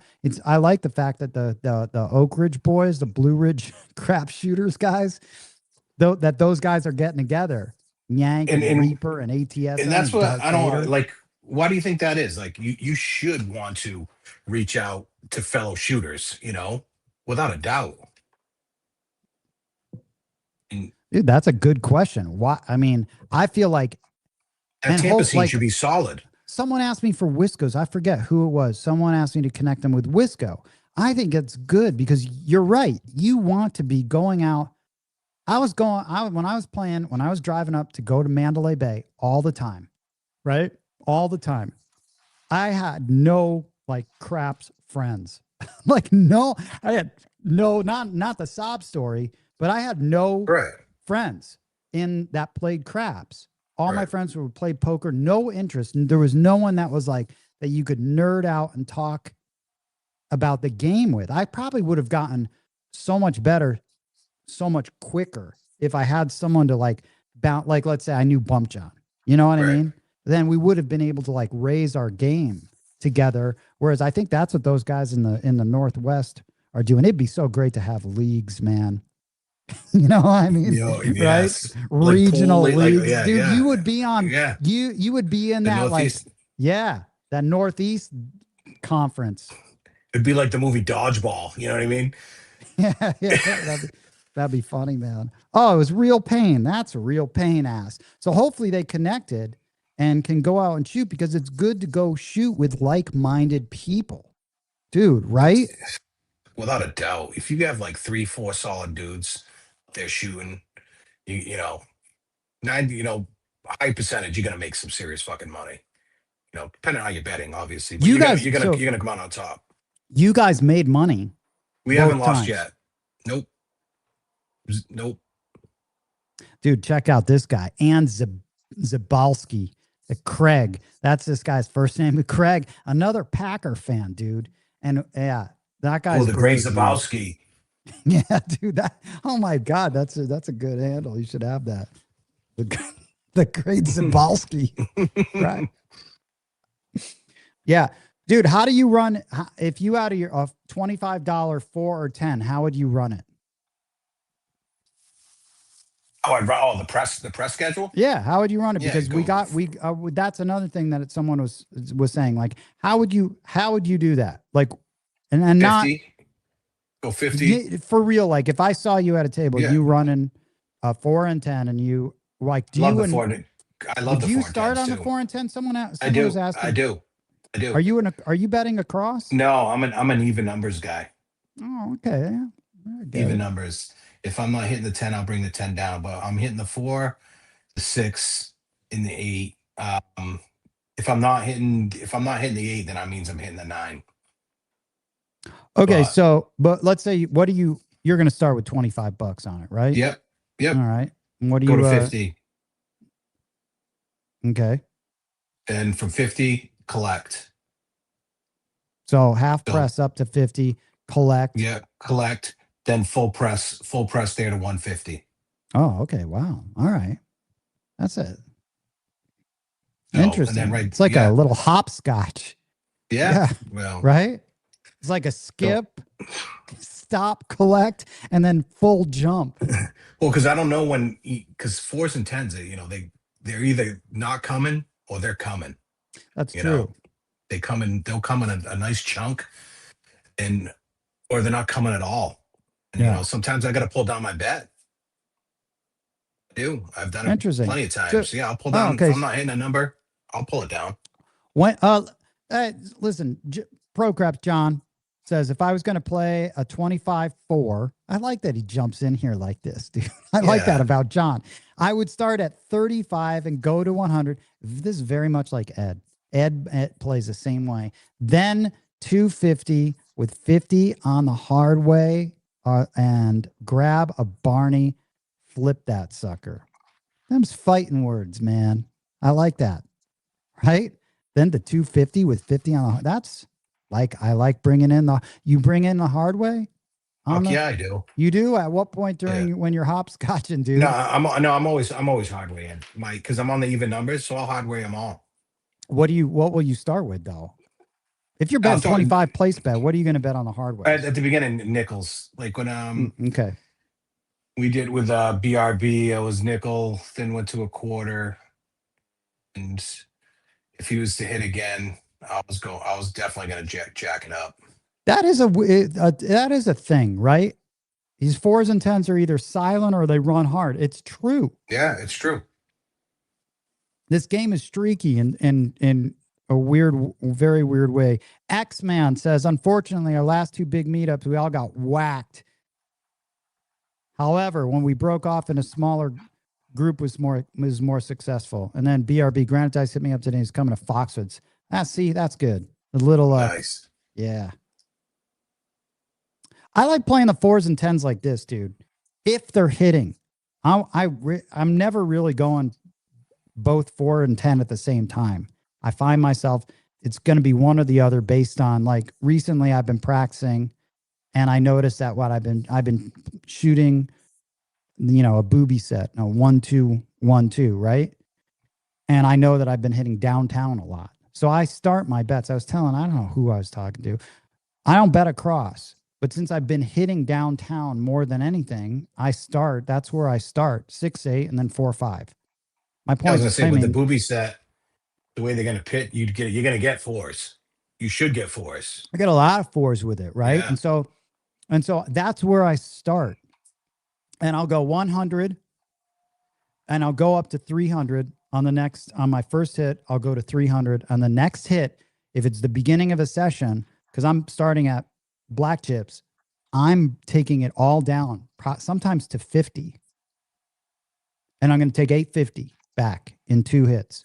That's what I do when I'm starting out on some of those numbers, because then I've now got a cushion. I really just want to get that cushion. Who is that? Cushion for the pushing more. Cushion for the pushing. Yeah. Well, yeah. You know what? The thing, I want if you play a higher limit, like when we go in the high limit room, we play $50 tables. On those, you could press more aggressive. I would feel, because on the 4, you go right to 100. From 100, you go right to 200 right from there, because it's already covered. Your money's already made. You're even on it.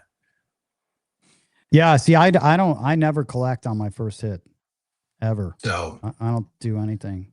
And Matt Hatter said Ed might disagree on, I think it was on what John says on that, but yeah, I think he would. Ed and Bo have their own. That's a cool thing about talking to those guys. They have their own ways. Everyone has their own way of, like, your way. That's a hopscotch way, dude. It's interesting. You took 50, right? I mean, so a 25, you went to 50. So you got your money back. Right. Now you're at 50. Then you're going to collect 100. And then your third hit. Full press it. Full press it to 300. No, wait, what are you at? 150. You go to 150. Yeah. That's interesting. But like I said, with this game, it's like I said, it's a labyrinth, right? So we're all going different ways in this maze, all trying to get to the same point, and we'll all get to the same point. There's different ways to get your bet to 600. Yours is going to be probably quicker because you start higher, but if numbers are hitting, we're all gonna get there, and that's the goal. There's no right way, there's no wrong way. It's going to be bankroll contingent, obviously. Yeah, I like that word, contingent. Yeah, it's going to be, because if you go in, and we're going to talk about bankrolls. If you're on a $50 table, whatever. If you're on a, let's say, a 25, you should have 2 G's at least. Dude, this is what I wanted to talk to you about. This is what I wanted to talk to you about. Forgot this topic. I'm sorry to interrupt. Pan's Labyrinth. Dude, you ever see that movie? Yes, I have. Pan's Labyrinth. No, what was the Labyrinth with that was with David Bowie. Yeah, it was. That was like the Labyrinth or something. The Labyrinth. Pan's Labyrinth was like I don't know who it was. Guillermo del someone. I don't know. Guillermo del Toro, maybe. Oh, he's a good actor, actually. Guillermo del something. Anyway, del that was Toro, a good movie. That was a good movie. Pan's Labyrinth. All right, dude. Bankroll. This is what I wanted to ask you. When I was starting, what do you think that for in general? What is the smallest minimum basic bankroll if you were going to advise anyone to go play? Regardless, what do you think your bankroll should be? Depends on the limit of the table. All right, let's say like finances are an option. All right, let's just throw that out the window. No, finances. Yeah, it's always an option. All right, so at a 25, you gotta have 2,500. That's just me. What if you're betting 25? If you're on a $25 table, you think you have to have 2,500? I think you do. I think you got to, if you want to survive in, the ebbs and flows of the game if you need to make a comeback, or if you're up, I feel comfortable. And if I need to make a lay, the money right there to drop down for a lay. That is yeah, that's a lot of people don't think about that. Like why a lot of people be like, why do you have to have so much money out there? Because if I need to throw a fucking $600 lay, I got it. Yeah, someone had said that. Well, I don't know who it was. Someone snotty was like, well, why do you have so much, why are you bringing that much if you're really not going to bet it? I'm like, it is going to come into play later on. Right. So you don't want to miss out on that lay, let's say on an ATS. Yeah. Then you're screwed. But John says, I love Bo's old 410 shotgun as well. Always having 2-to-1 buy bet to hardway on the 4 and 10. That's a sneaky biatch. I like how he said that. Biatch. Yeah. Dice coaches got some got tons of tricks up his fucking robe. You know what I mean? Again, if you're playing at $50 minimum, you got to bring like $5,000. That's just okay. Listen, if you're playing a $15 table, 15. But if you're coming up here on a weekend, a lot of tables are going to be 25. But if you're going to play $15, I think you need to have at the bare minimum to just go play anywhere. I think you have to have the bare minimum is $600. The bare minimum. And that's like, man, I really think you should have at least $1,000 on a $15 table. I think you should have $1,000. Anything else is, I mean, it's doable. I know there's a lot of guys that do it. I used to do it with $250, but I'm like, shit, I could be there for 5 minutes. I mean, if you could really get exposed pretty quick. I mean, then the game changes to really something very unpleasant when you're playing a $250 bankroll and the limit's at 25 or 15 or whatever. You're going to go through that fast and it's not an enjoyable experience. I think you should have at least $1,000 to go and save up and practice until you do. That's what I think. And if you're playing on a $15 table, it's realistically, it's going to take you an hour to get the fucking dice back. Right? Yeah, it's true. That's true. It might. Yeah, it is. So I'd be curious to see what their minimum buy-in is at some of these casinos. I always think more is better just because it puts you, but then again, I will use it for lays. That's the other thing. It comes in just having access to it. You might want to lock up money, but think about it. Even if you're playing a 10-10-10 on yourself on the ATS and you want to lock something up, you might want to put a lay down of at most $900. $100, right? 900, and so you're not going to have that in your bankroll to do it, but it's kind of nice to have that. Imagine if you only had like 200 in there, and you missed out, on that extra money. That guaranteed money. It is guaranteed money. You don't have to spend it, but it's there. Do not. Yeah. I like the option of it. That's just me. Yeah. Yeah, so do I. Like and subscribe. Yeah, like and subscribe. You know what? I appreciate all the Patreon members that are signing up for the show and for the podcast, which are great. Feel free to support the show. That goes a long way. It really does go a long way. It does, and it's grown, and it's grown our community. I would feel. Hope so, right? Yeah, it has, without a doubt. It seems like the chat's getting bigger. You'll know by your Patreon numbers are getting bigger, and it's just spreading the word that there's a ton of shooters. Like, we're like hidden, but we do need to coordinate more together because it's a dying breed, man. It is, because when I was at Rivers, there was not one shooter there, not one setter. Yeah, it's crazy, right? Like, look, Green Bay Packer, Craps Master Journey, Nemesis in the North Division. He says us cash strapped, but in for 300 to 500 minimum. LOL, prefer 1,000 buy-in. Okay, yeah.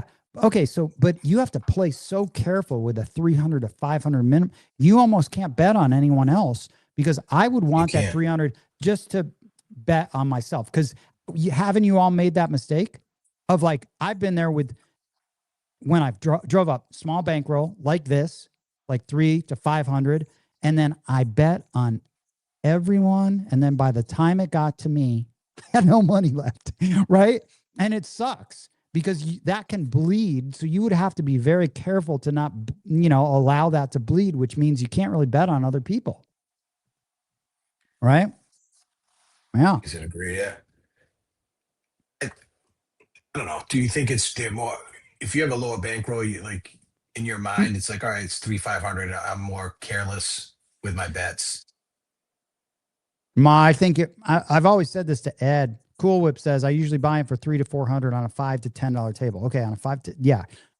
I think playing on a small bankroll successfully takes a lot more skill than playing on the bankrolls that I'm going to play on, because I have so much room. I have so much margin for error that I can correct it so quickly. Whereas on this, you can't. You have to be so precise. You have zero. You know what you do? You don't have a fucking Hail Mary. That's what you don't have. That's true. Yeah, you definitely don't have a Hail Mary. And I bet on myself and known shooters, horsemen on the rest. And then Cool Whip says, I won't play on a packed table though. True.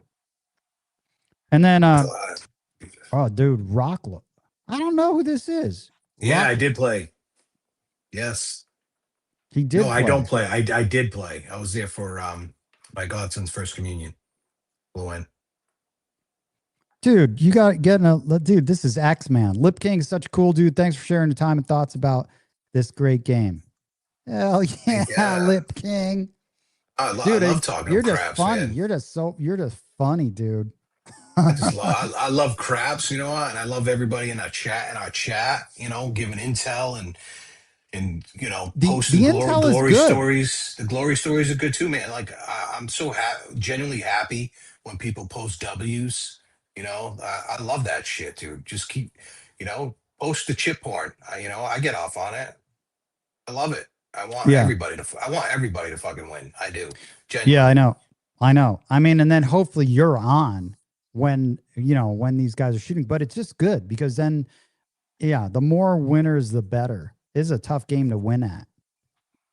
Sweet Lou, I don't like full tables unless the AC group dominates the table position, and if they are out of position, they pass the dice. Sounds like a pro group over there. It is the AC people have their own little thing going, He says Rivers is not favorite. People are too emotional and talk too much trash. Dude, were you talking trash, Lip King? No, I wasn't talking trash. Yeah. But I could see where he gets it. But I saw those crowded tables. I wouldn't. You played at the, if you played, depending on the table you're at, I stayed away from the crowded ones. Yeah. It really is tough playing with $300 to $500 bankroll. I think it's like that's a absolute challenge because you have to be so on point.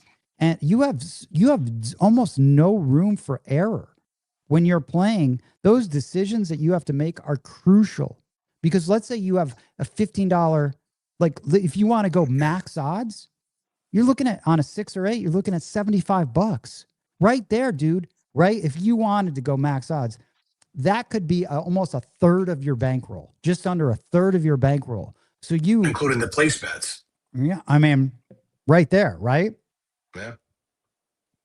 Yeah. So, and then, dude, the plow says the chat is great for living vicariously through each other until we can make it back to the table. Yeah, I do. Anyone who wants to be in that chat, let me know. If you're not on it, honestly, get in it. And then, dude, BRB says I always do better on a 50 table than a $10 table. That's interesting. Why do you think that? I agree with the higher limit tables. I think you obviously you win more money. And I was talking to BRB about this. Like people need to. I feel you should get out of your comfort zone and play at a higher limit table. It's just I think it's better for you. Helps with your confidence and for your press schedules to press up. That's just my opinion. Yeah. Jesus Christ, Cool Whip. I had 3 over 30 roll hands in the last 3 weeks. Also had a couple 4 roll hands too. Yeah. $300 to $500 buy-ins. This is John from Pro Craps Casino Gaming Central. Sorry, I keep using Pro Craps. I know you changed your name on there. I have him in my phone as John Pro Craps John. 300 to 500 buy-ins are never playing max odds. That group is your regression, flat don't, or horseman peeps. Oh, are they like 21 same or 14 same? Like, what are they doing? Yeah, I don't know. I mean, Are you playing hards? Are you like, I'm curious on that. Hey, John, call in the show, dude. Come on down, John. I feel like you're in a chatty mood.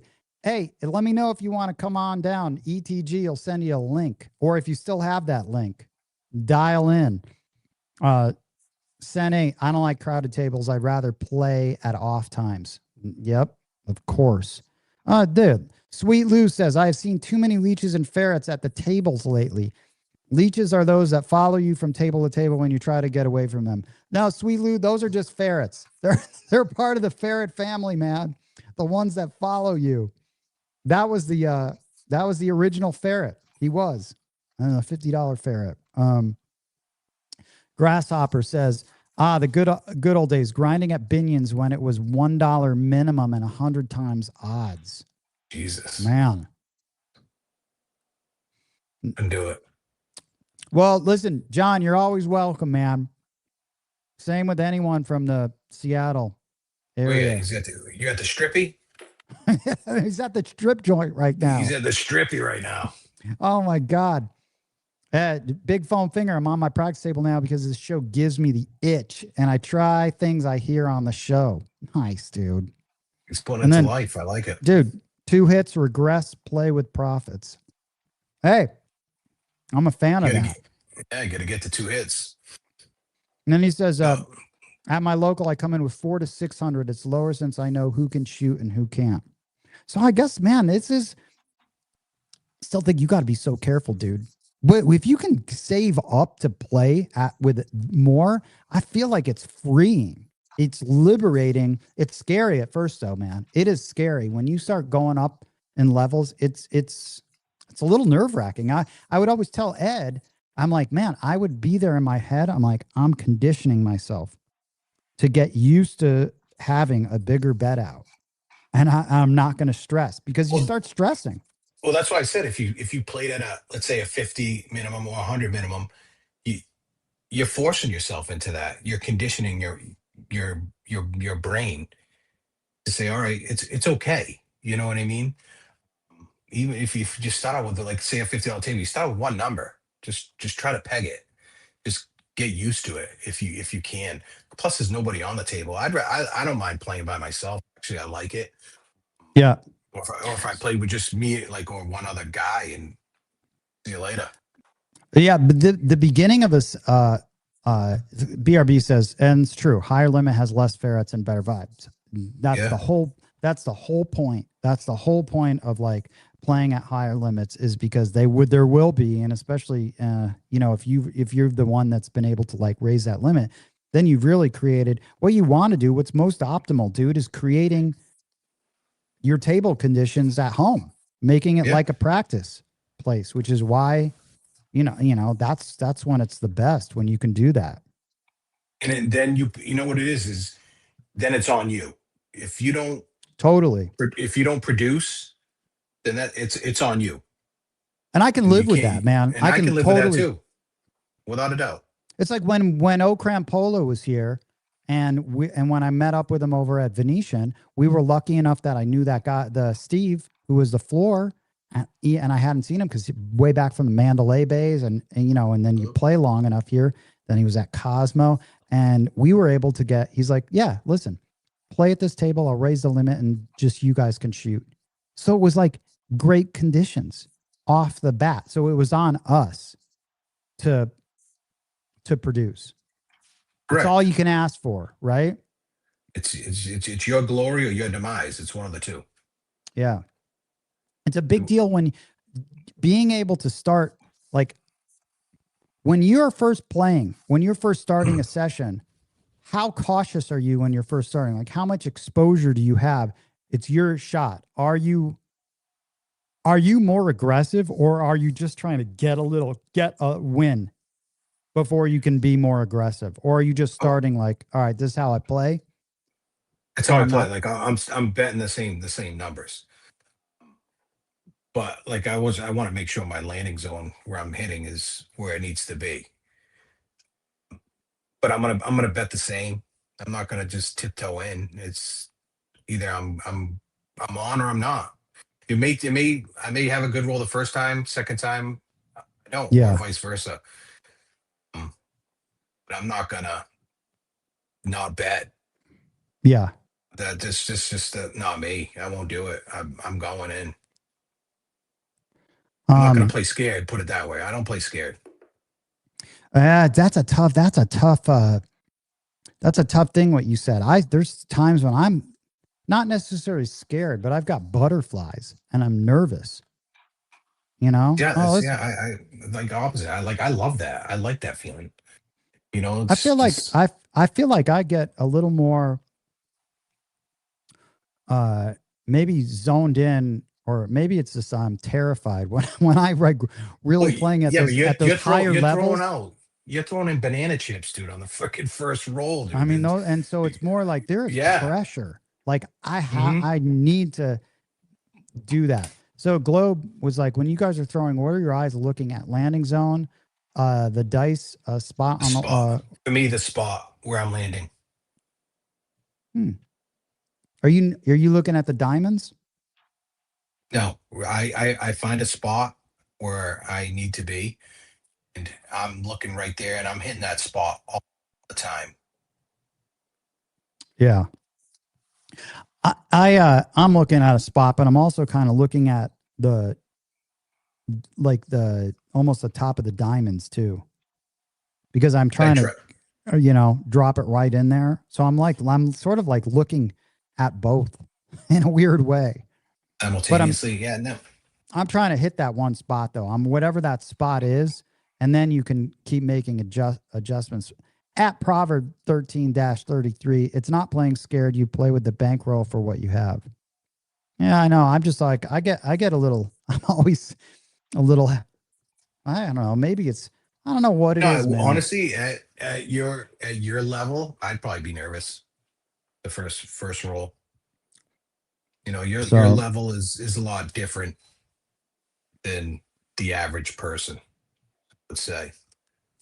The farther you get away, though, my first level, though, back-to-back sevens are absolute awesome winners for me. If I can do, that's the thing. When you start getting into those bigger levels, for me on that come out game is when I really have a come out. Yeah.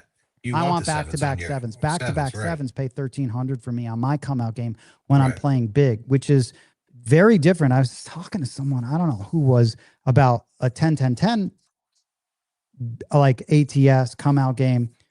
When I'm playing, I don't have a come out game. My come out game, when I'm playing a $30 ATS, $30 or $35 line, and maybe it's a $5 C, it's just keeping everything in action. I'm not even looking at a come out game. Whereas like a lot of Ed and Bo are looking at grinding and making money there. I'm just looking at keeping a long-term investment. I just want to keep it in play. But when I get up into black chips and start betting in that, then I have a very strong come out game that actually is very reminiscent of the sort of the old school classical world ace deuce thing, where I'm going like back-to-back sevens are crushing for me. Back-to-back yos, crushing. Back-to-back any craps number is really powerful at those levels. Tenton, I don't know your reason for no craps, punishment or learning discipline. Either way, your punishment should be $3 craps at the Rio discipline. Listen, I was at the Rio with Mad Hatter. That was for one time. That was enough. But I'm thinking about, that's funny, by the way. That is very funny. But dude, Lip King, have you seen, like, have you seen that you can now, there's people now filming at Park MGM?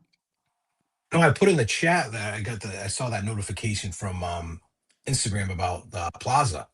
They're going to allow filming in there. They do. Oh, they already do. They've allowed filming. That's where I didn't know that. fucking guys. No, but do. it's not like open to everybody, like without permission. So you could just go in there and you can film. Yeah, you can. From what I hear, you need to take a shower the minute you walk into the Rio. The old Rio for sure. This one was a little different, man. I mean, that area did get nicer. There's a guy, I don't know what he's called. Is he called like Asian Steve or something? Something like that. Maybe he's Asian and his name's Steve, but Steve, he his name should be Asian Steve, but he has a it is now. channel. Yeah, and he goes and plays and films at the Rio, and I watch sometimes I'll watch it. Yeah. You know what? It's funny you say. I think I just came across that and I was Did you laughing see because because it was like a $3 table or something. Yeah, it was a $3. Yeah, it was. Yeah, and I couldn't watch it because I'm like, it's a fucking $3 table. I'm like, I can't. I'm sorry, I can't watch it. But it did pop up. Oh no, it's Steve. It's Steve on Craps. Sorry, I'm just being so racist. No. Right? I just was like, it's Asian Steve. It should be Asian Steve. Okay, it's Asian Steve now. Anyway, and then is Park and Plaza has their own areas to just film. Okay, yes. So Park does, and I saw that. I got to tell you something. So I know one of those guys that went in and filmed that, and I feel like the influencers. I would really like to watch an influencer that was good at their game. Like, remember when I had Sheets on? Like, if he was an influencer and I would be talking to, and like, I would watch him play video poker because the guy could play like 600, whatever, hands an hour. Like, that is someone that you can actually learn from. Whereas I feel like, and correct me if I'm wrong, a lot of the guys playing craps, that would be like me buying into a blackjack game, Agreed. filming it just because I had a big bankroll and going, okay, what are the rules? Okay, dealer, they have 17. Okay, and then the basic rules. That's what I feel like is a perfect analogy. I should not be taken seriously playing blackjack. A, because I don't know how to play it. I don't have the time or hours playing it, and I barely know more than the basic rules. So why would I be filming that? And I feel like that's what a lot of the people that are filming, like what I just saw, the channels filming at Park and Plaza, it's that. And that's why I think it's bad. I think you should have people that are actually have time in the game that you can actually like learn something. The guys that are film, you know what I mean? And for any specialty. So I would watch a blackjack person because then you can learn from it, or a slot person or a video poker person. I'll say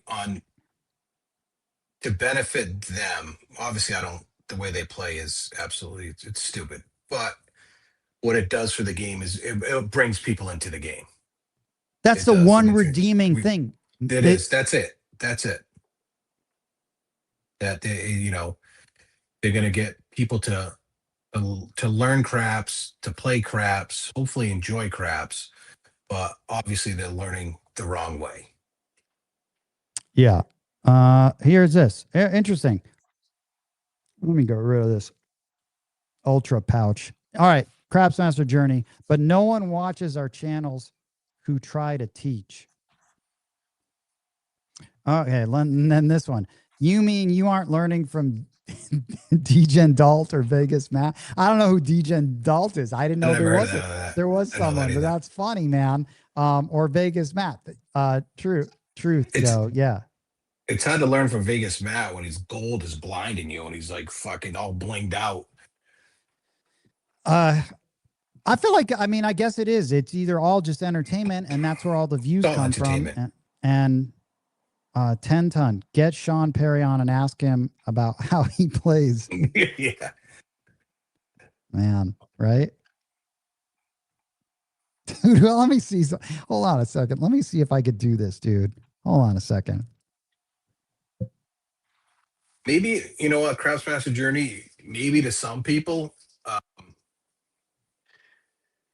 like they get the rush, or they get captivated in by, those that are going out live and playing big, and they think that they can hit big. So is this 5 years as a YouTuber, only 4,700 subs? So I don't even know if that's is that bad? That seems pretty good to me, man. I mean, I guess, that's 1,000 a year. Is that like, I mean, it's not like this is such a niche game. It's such a small, dude, this is such a small world, you know? And some of them, you know, you remember some of them, do they have a bankroll behind them that's going to pay for SEO optimization and all that other shit to get it out there? SEO. It says big bets and power pressing get views, not grinding with 44 inside. Yeah, I guess so. And then and quality, not quantity.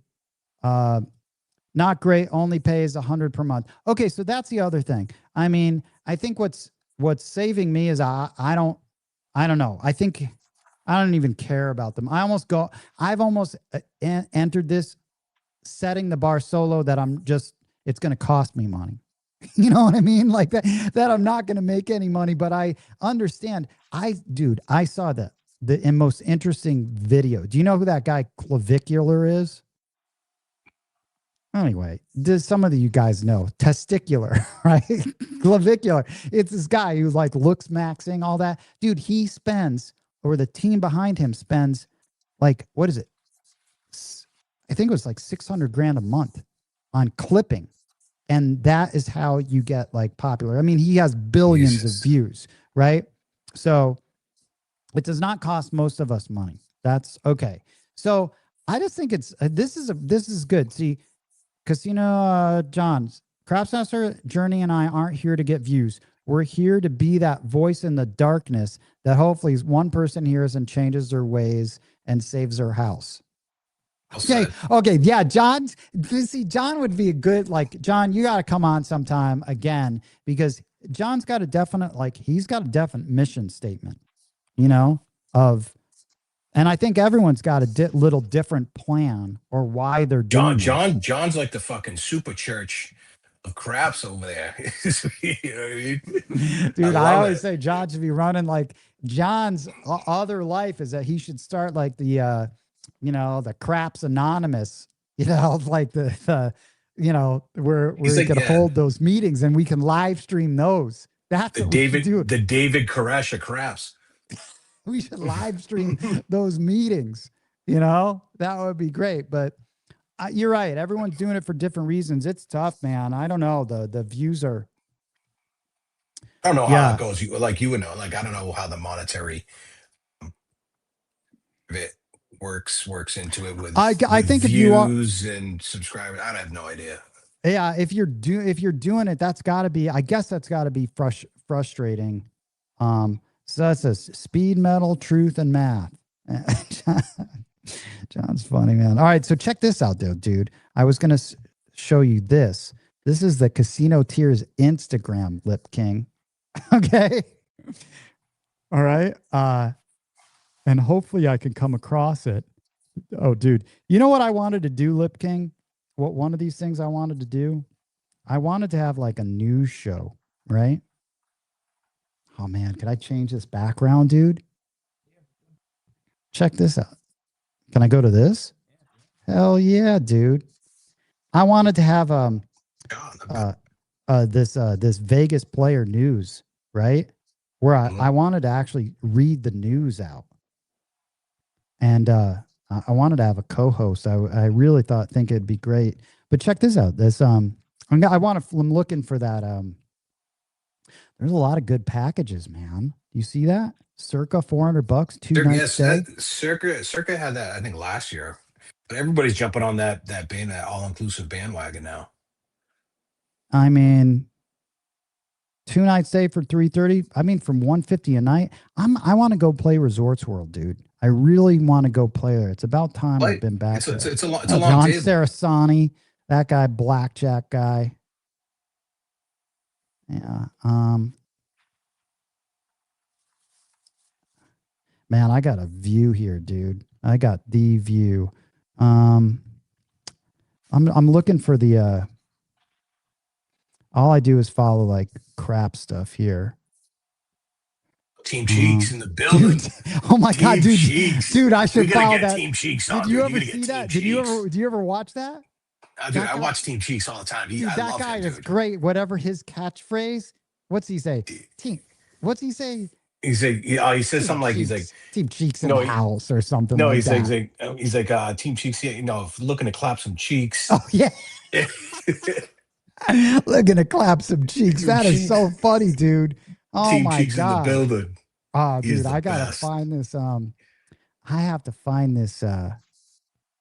One day I'm just going to do this whole thing and just go through news. That's what I want to do when I have the weather. What is this? Las Vegas named most. I can't even read that, what that says. Most, what is that? Followed city in the world? Probably. Oh, yeah. That's cool, man. I'm telling you, Las Vegas is the place. Bakersfield, Hard Rock, man, violence. Man, I can't find it. I thought it would be up here. Hawaiian crap shooters. I got to do more things.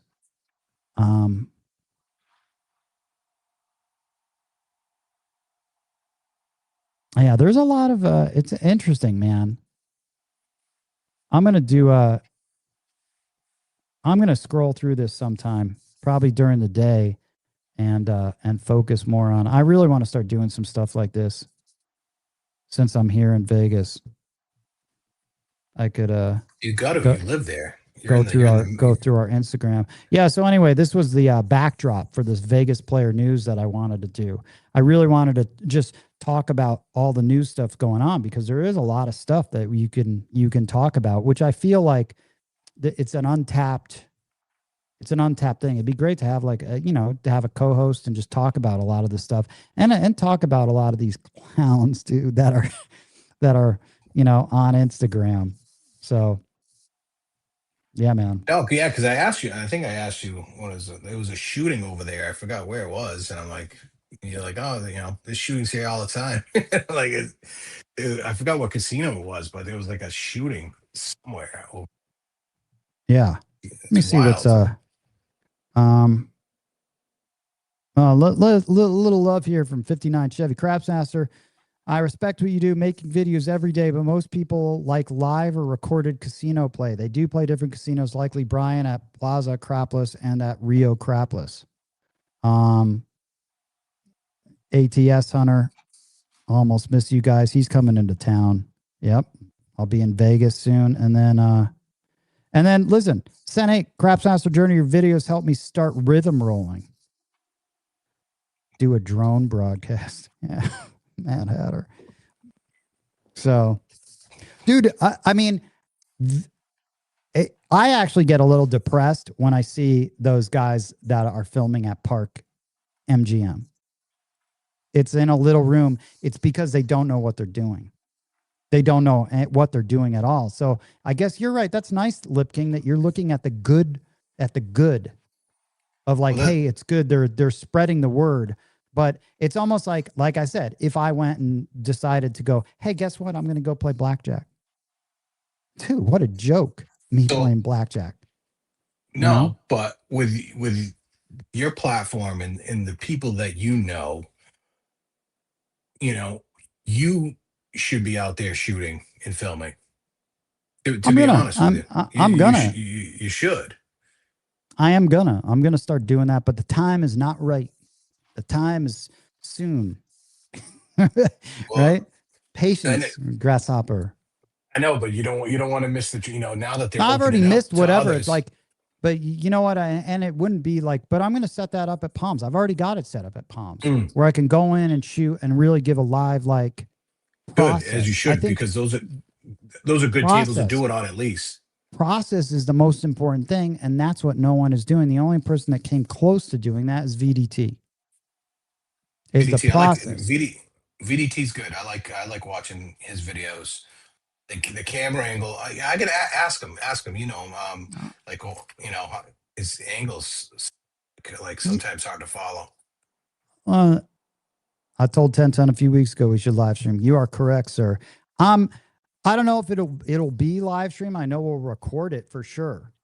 Yeah. And then you said once you begin filming, your focus will probably change.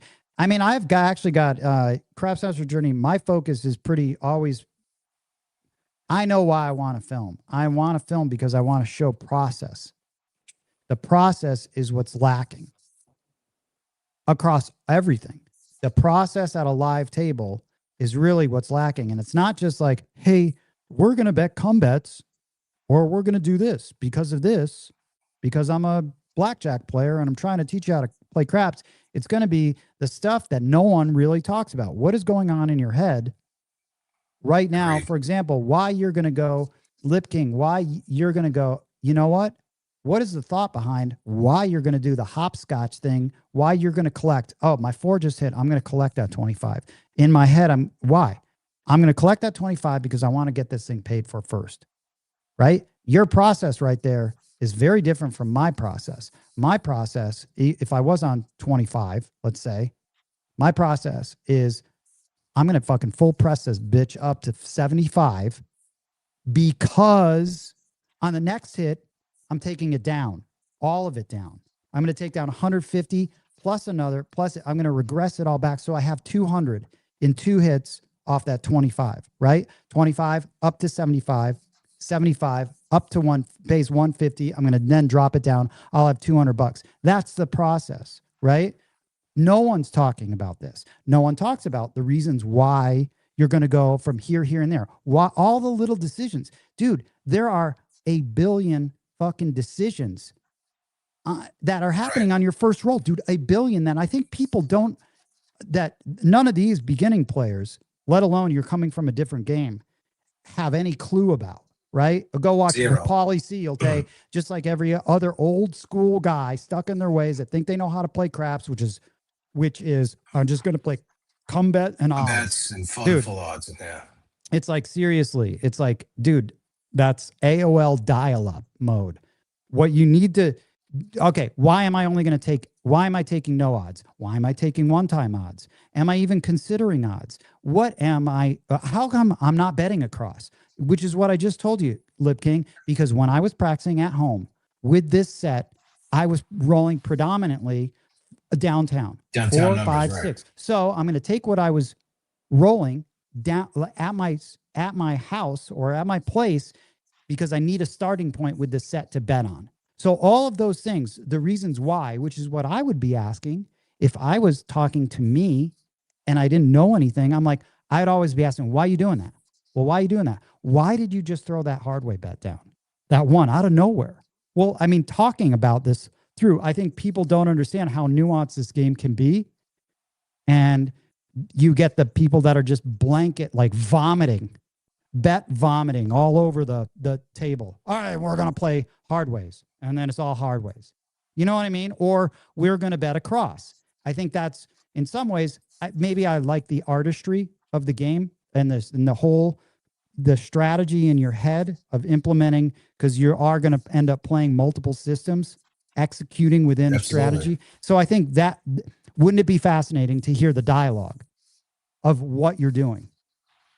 That's what I think. And then this is Craft Master Journey says, that's exactly what I do every day on the show, but it's very difficult to stay disciplined daily because you will get to a point where expectations occur. I mean, that's true. I think you gotta, but Craft Master Journey goes every day. That is a relentless, but that's a, it's a commitment. Yeah, that is a commitment. Hats off. Yeah, absolutely. Respect Definitely over to the Packer respect fan. that. Yeah. And then the ATX Vegas fan. This dude is cool, man. This guy's a fucking cool guy. He hangs out mostly on X. This is a great dude, by the way. ATX Vegas fan, you should be in the chat. Anyway, you should be in our chat. He just loves Vegas. I met him. He's a great guy, man. What happened to VDT? VDT's in the chat. He's around. I think he's just chilling in LA. I mean, I'd like to have VDT on the show, man. VDT, if you don't want to show your face, you should wear a mask. That'd be great. Right? So yeah, out of all of them, I agree with that, and we spoke remember it was after the dice event, changing the format in the after. You remember I talked to you about what you should do Yeah. about going over the process, right? That needs to be live on the table, which I agree with 100%. Let's say it was you on one side, me on the other, two different styles, like we talked about, but we're trying Oh, to get dude. to the same But I'd be point. talking. Like, that's the thing. That's Right. what I want to do. I'd be trying to understand what is going on and communicating that, because there is not one set way to play. And that's where I Correct. feel like that's the biggest problem with all of the videos. It's just, oh, they're all intro by all these guys that don't know how to play it, or that, I mean, they're coming from a different, we're going to play because I'm a slot player and I'm going to play. Awesome. That's great. Good. On one level, good for the game, but your learning is like this. It's like, you're not learning anything. Zero. But when you start learning, talking to people, like, let's say if I brought everyone out, like, let's say you're in town, or like when I'm go out with Bump John or Moonshine, Right. then I could be like, yo, okay, Bump John, what are you going to do? What are you going to do? Right. Why are you doing that? Because Doing I'm this. genuinely curious how other people play. I always watch how they play, because you never know. It's always interesting. You might learn something and you might put that in your arsenal next time you play. Like, hey, you know what? I like that. And that because you broke down the mental process why Bump John did that, whatever press or that regression or that pull down. Because he Yeah. said, you know what? My die, my left eye is doing this. So I'm not gonna get this Yeah. number. And people don't understand, the cerebral part of the game. Because Yeah. it's extremely cerebral. Yeah. And so Craps Master Journey, yeah, it's like understanding that whole cerebral process. It would be great if it wasn't just, within our community. And I know it's like super nerding out, but that's, I think, hopefully, I mean, again, who knows how many people will watch or will find it interesting. I think ultimately, having someone, I think Lip King, I think part of just the nature in the world we live in is that I'm going to have to, what's going to make it, I guess, more entertainment value is that I can go up there with a bigger bankroll. And so me playing on one side with a $10,000 plus bankroll is going to satisfy that sort of, the need for greed versus, Right. and then I have someone else on the table, because I do like having someone else on the table, because I think it's good to take a break also. And sometimes I might just not be on, dude. And that happens. And usually someone else is on. So it's like Bump John, but I could be betting and explaining what's going on a trusted shooter who would not be a random shooter, because I'm not going to, I could do the play by play. I've all, on a random shooter, but then it's going to be, it's going to be the same thing. And you're not going to really, you're going to, yeah, you get it. But no, but they'll learn. But you see, you're missing that component. They're gonna learn how you bet or I bet on a random shooter for somebody that knows the game. yeah, And that's gonna help the viewer probably jump on the same system so that they're not draining the bankroll. I still think that the only people that would watch that are people that are like really into craps or want to learn the game. But I still think imagine, I guess it would be like the people watching some of the blackjack things. Maybe you pick up stuff, but you're still watching it for the sensationalism or the sensationalist quality. Unfortunately, the real true content, Doug and John can speak to this, all the stuff, the countless videos that guy has made as well on educating people. It is what it is. I think sometimes we're just going to do this. Like, I'm going to do it. I'm going to keep doing it. It is a financial loss, period. There's no doubt about it. It's staggering how much, for time, just to even do the podcast, you just think about do a minimum wage. It's a massive loss. The amount of time it takes just to even edit a podcast. No one in their right mind would really maybe be doing this, but I think it's serving a good purpose. And it's like I said, it's a disease. Like, once you get infected with this craps thing, right? How often do you think about this, about how you're gonna? I'm gonna speak for myself and hopefully, the crew that's in our group chat will. I don't think that you realize the greatness that you and Ed and Bo are doing. If if you're looking at a bird's eye view down, how you've galvanized us, you've created this group. I think you've exacerbated the fire and the passion in a lot of us. And honestly, we personally owe it all to you guys, to you, and to Ed and to Bo. But you're spearheading this, and I don't think you get the verbal credit enough. And I'm going to give you your flowers now. Yeah, I'll take. I'm going to take him. Yeah, I'm taking him right now. Hey, thank you, dude. Thank you. Honestly, coming from Mass, I truly appreciate what you're doing for this community because of your love for the game, your passion for the game. And we see that. And that's why, we're in on this. So, that's why I'm on the live feed with you. That's why I came out and did the experience, and I'm coming back out. I know, and Lip King, and thank you, dude. But all these guys that you meet, they're fucking awesome. Like everyone, Fantastic. like listen, Craftsmaster Journey. When you're out in Vegas, dude, we'll have a riot. Even though you are a Packer fan, all right. Even though you are, I can still dude. Craps players are fucking hilarious. Dude, they're just hilarious. Their brains are hilarious, and they're funny how they just are. But ATX Vegas fan says, thing about 1010 that grabbed me was his reverence for the game and his appreciation of the old heads. I love that. Old heads. Like Dice Coach and Ed. 1010 puts the game before the clicks and likes on social media. All in due time. I think you have to build a certain amount of people have to respect you if they're going to listen to you. Yeah. And you know what? And that isn't just built.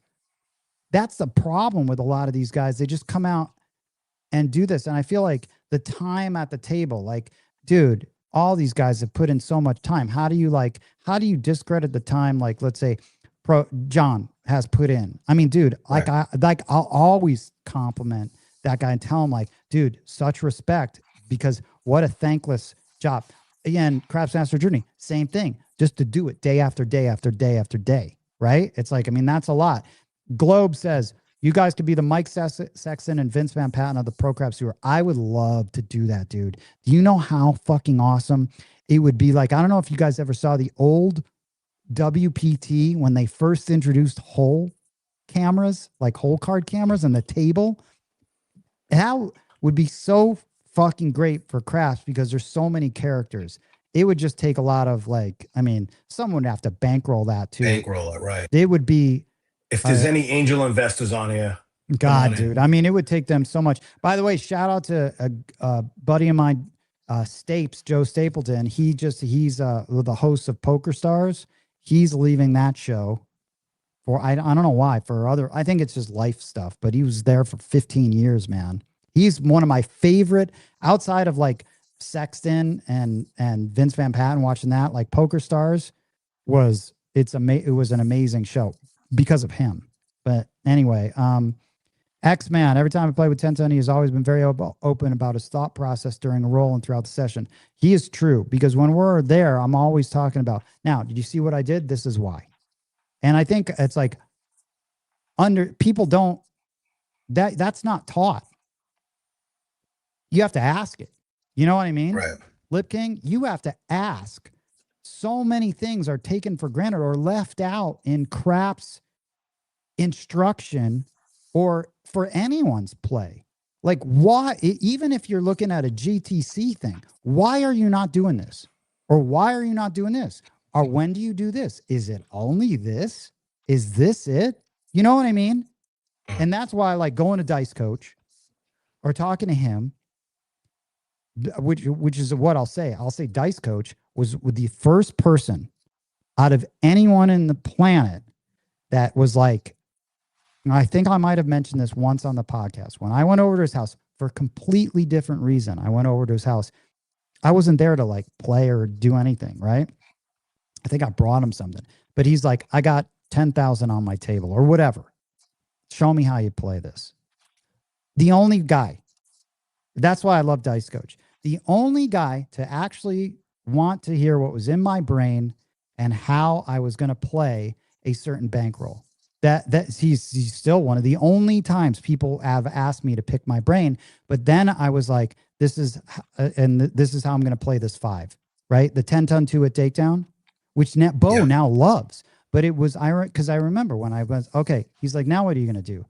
And he was shaking his head because I'm like, I'm throwing you $10. You're going to go to 250. And he was like, I don't like this. And then I hit the 5 again. He's like, now what are you going to do? I'm going to take down $550. I like this. That's, you know what I mean? You know what I mean? Right. He's like, I like this. Well, you conformed him. You changed his pathway of thinking. Because he thought I was going to like do what everyone else would do, or I'm just going to go full on. And I think that like those discussions of understanding, like so for this book that I'm writing, like I sat with Bo and I recorded him, but I was asking him questions. I was like, okay, Bo, how are you doing this, this, and this? But making sure I covered everything. Okay, why aren't you doing this? Why don't you have a bet here? And why do you have a bet here? And what about this? So then it's like a full, complete picture of why. It's more comprehensive. Dude, so why his come out game, and the fascinating thing about Dice Coach's come out game on let's say a random shooter or someone is more than me. Like when you start thinking of like, oh, 10 tons wild. I was like, I was like, Bo, you realize you're betting more on your come out game than I am. You're exposed more. So you find like little things, and it takes someone with a certain knowledge of the game to start extracting these things from these guys you're right, a more comprehensive picture of how to play versus what you're being taught out there, which is, you're doing good. It's like a system approach, and it's a flat system approach, which I still go into. Like it's such a complex game, dude. I just see it as complex. I always have. It's very complex because there's so when last time I was on, I told you it's a kaleidoscope. It's forever moving, and it's what a great image. And it's always changing, and you have to adapt. You just can't play that one style of the comeback.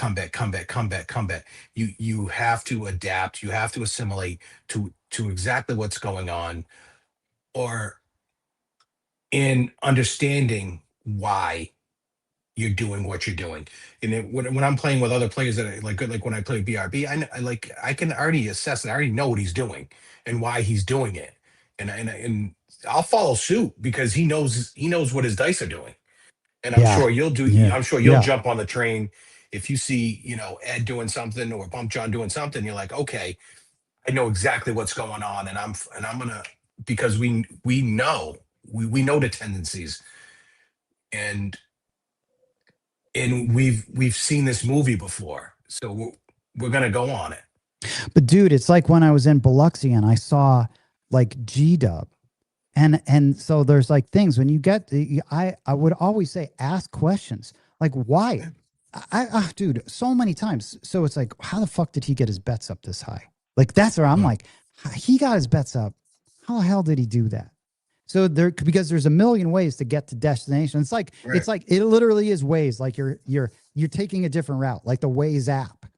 How do I get to $500 5? Well, you can go this way. You can, and it'll take you like one. It'll save you 5 minutes. Or this or this. But right. Shout out Grasshopper says blah blah blah has brought a bunch of like-minded souls. Thank you, Casino Tears and other legends.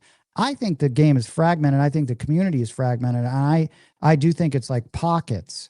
And I really noticed that it's like, you got to be careful because you can't say something against someone in the craps community on YouTube because they'll get fucking butthurt. And it's like, and I think it's all constructive, but I do think, like you said, all the craps channels, dude, there's guys teaching bubble craps that I haven't fucking ever seen. All of a sudden someone's teaching a bubble crap strategy. Like, who's this guy in this hotel? And I guess on some level it's good, but it's so like, it's like a percent of a percent of a percent of like the entire thing. Yeah, but you know what? Here's the thing. It's good, but like, all right, I'll give you a for instance. It's like somebody's on methadone. Yeah, it's good that they're off doing junk in the street, but they're on methadone, for the rest of their life. You got them into craps, but they're playing shitty the whole way rest of their life. You know what I mean? Yeah.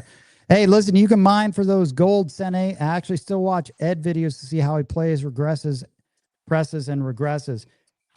Casting. I do place bets and come bets only on myself. Odds are free. Fucking VDT back in the house. Dude, we were talking about you, VDT. You got to get on the show, wear a mask. What the fuck? Does he have a fucking charcuterie board out there? What is that? That is a charcuterie board of chips, dude. Oh, is it? Dude, I can't see it so dude, small. Lip King with all the big words today. What was your other word? Prognostication? Was that? No, promulgating. Yeah, promulgating. Pomegranates. All right. Yeah, dude, Vegas Day, VDT. You got to come on the show, man, and wear a mask. Yeah, man. But if I was going to go play with VDT now, when I go start filming live, I'd be like, VDT, what are you going to do? You know what I mean? Like that would make for good TV. I think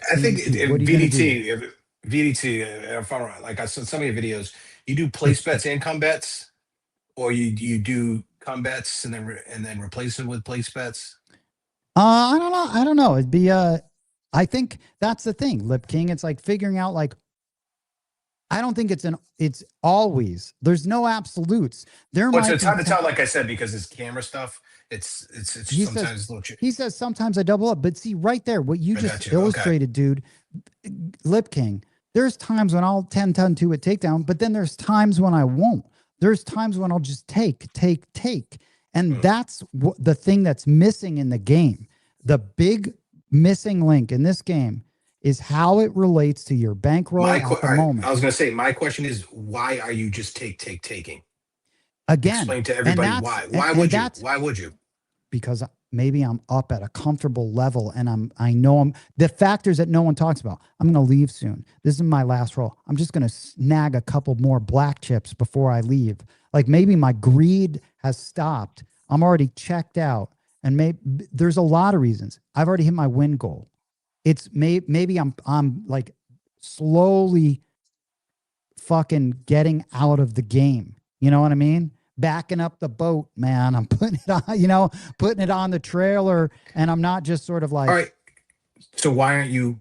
If you already went your win goal and there's money out there doesn't kind of want it. So why don't you just go fucking ham? You can go ham, or maybe sometimes it depends. That exit strategy is always going to be different. Maybe I might take. Sometimes my exit strategy is, let's say, if I'm up, all right, I'm going to fucking bet this round for the fucking dealers big, right? Because let's say I'm way up. Cool. I'm betting it for the dealers. Maybe I just have a little out there. And then that's it. My exit strategy has been, I've said the Irish goodbye. I said the Italian goodbye. I've said all kind of goodbyes, right? To the game. It's never one thing. That's the big thing.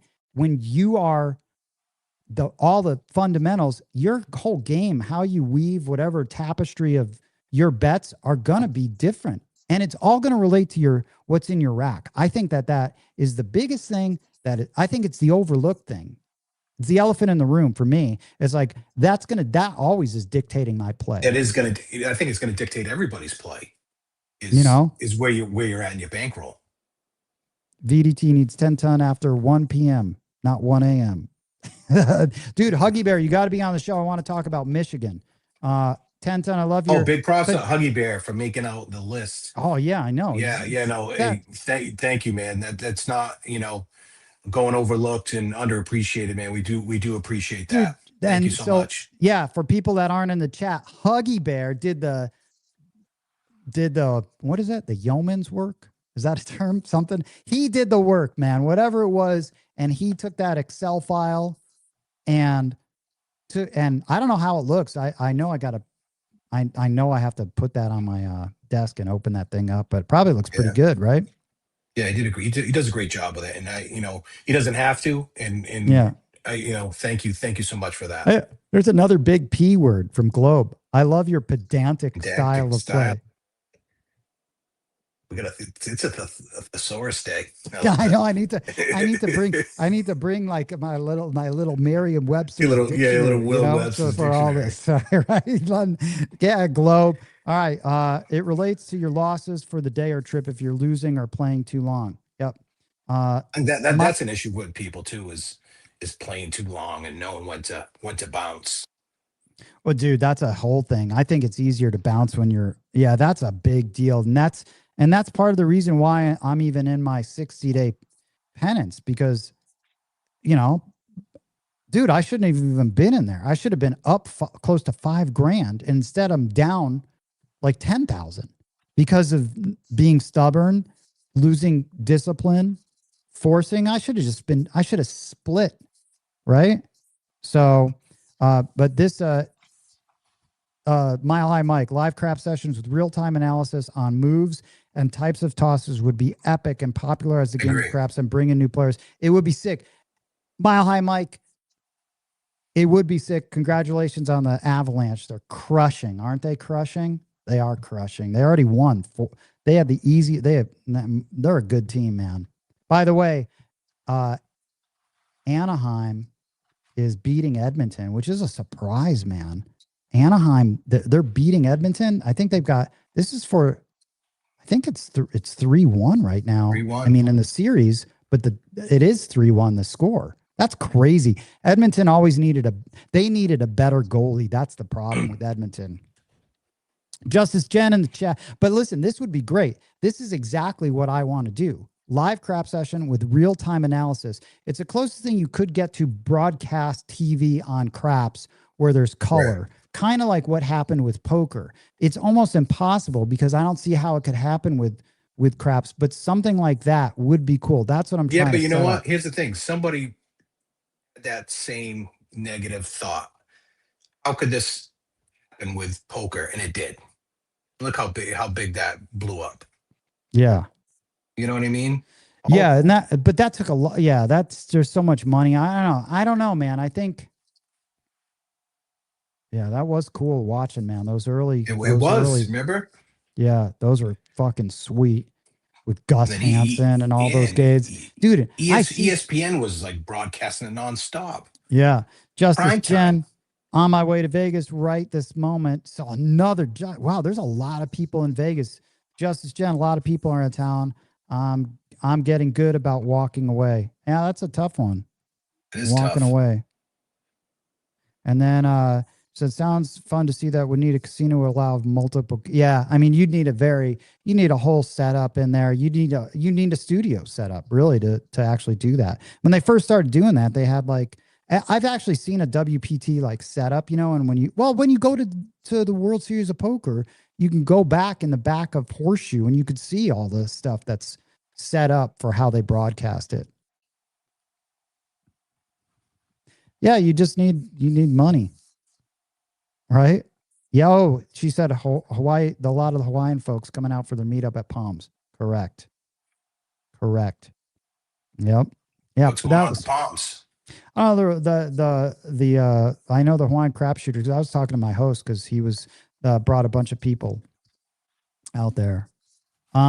Is Mile High Mike, why wouldn't casinos go for a great promotion for places like Palms or offshore? I think it's just I probably would be the setup. I mean, you'd have to get someone that if anyone was going to do it, it would probably be them because they are so pro dice. And I'll talk to the guy tomorrow.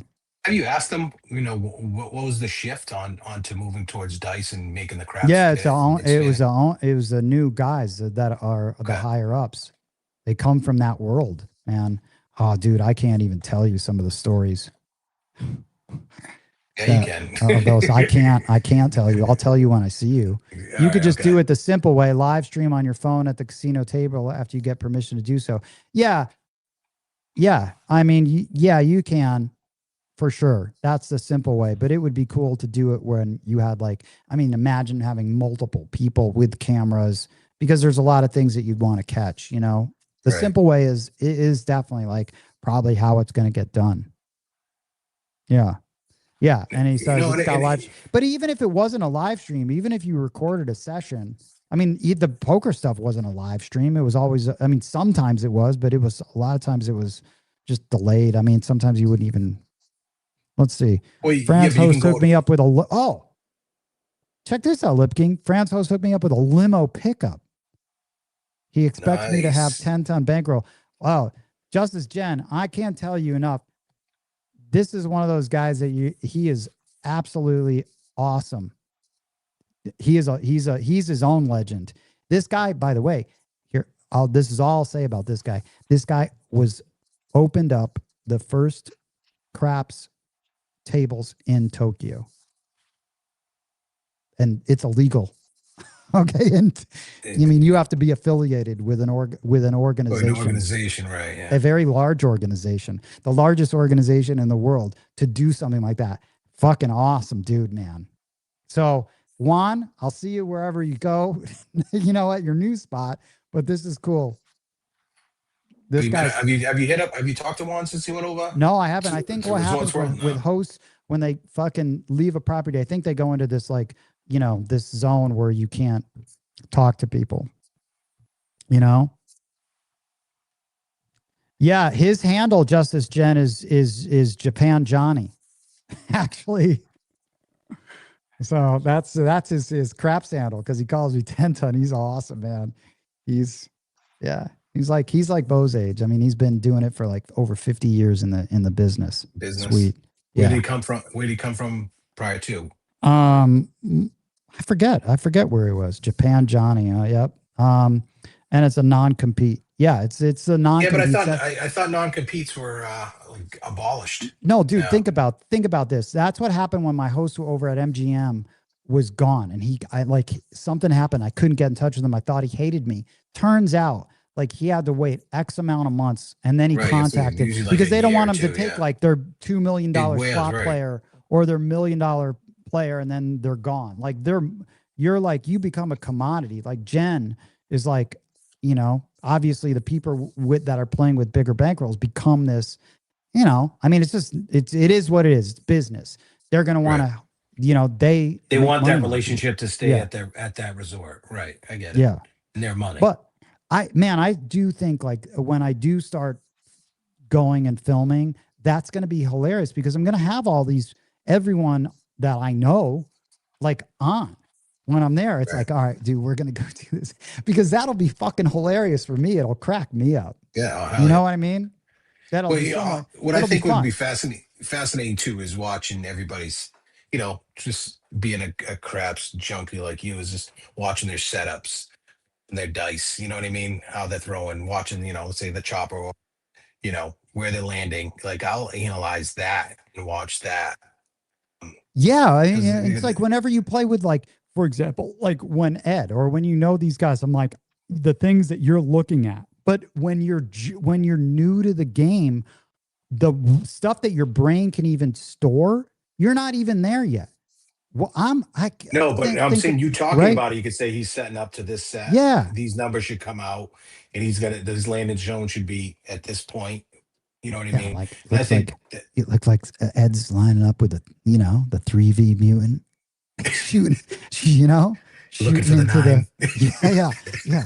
And then, I mean, imagine that would be so good to have all right. So Ed, you know, and it's funny how now in missed sports, his spot, dude. The crazy thing in sports, which I don't even understand now, is that they're interviewing players. Like, it's the middle of the first period, and we're going to interview fucking whatever hockey player in the middle of it. Hey, dripping sweat, like, you know, in the stick change or something, or maybe it'd be like, you know, Ed, how do you feel about your role right now? Are you going to change your set? What are you going to do? You know, and it'd be funny if they'd be required. You're required to actually have these, like, you know, some people you're required to have this press conference. Yeah. You know what I mean? You can't turn it down. Right. And so it'd be like, are you going to change your set and go for or you'd be able to figure it out. Looks like Ed is changing his set. Obviously he's skiing on one ski, you know? Yeah. I mean, you'd have to get that so clearly so that he couldn't say anything while you were doing the play-by-play, you know? Oh my God. Right? Exactly. They're interviewing the guy on the golf course walking up to their next shot. That would be so hilarious. It would be so comical, right? What is going through someone's mind? Dude. Yeah, exactly. Yeah. It's like live golf for craps. Yeah. Look at this.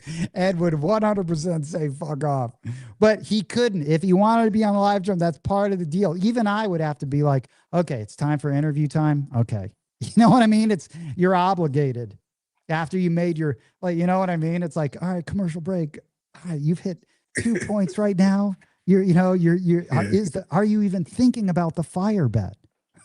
Have you even thought, right? It'd be funny. No, you need the 4 for the ATS left. Like, is it in the back of your mind right now that you need the 4? Yeah. Or it's like, now, how are you going to play this 4? Are you going to set for this 4? Are you going to be, are you going to lay it right now? How much you going to lay? But you could see so much, like, when I'm sitting there watching someone with someone else, like I remember with Eddie Money, and I was almost like calling a game. I'm like, okay, so, and Eddie Money is relatively new player. So I'm like, okay, you see this guy's doing this and this guy's doing this. And look at this guy's doing this. And it becomes a show, dude. It's hilarious, actually. No, it is. No? It is entertainment. Oh my God. So calling out a ferret buying in. Yeah, there would be a controlled table, which would be funny, but some craps players are so boring to interview. Dear God, know your player. Yeah, but I would be able to suck out the comedy of any boring player. I guarantee it. It'll be funny. It will be funny. So, oh man, you got to make that happen, dude. That would just be the best, wouldn't it?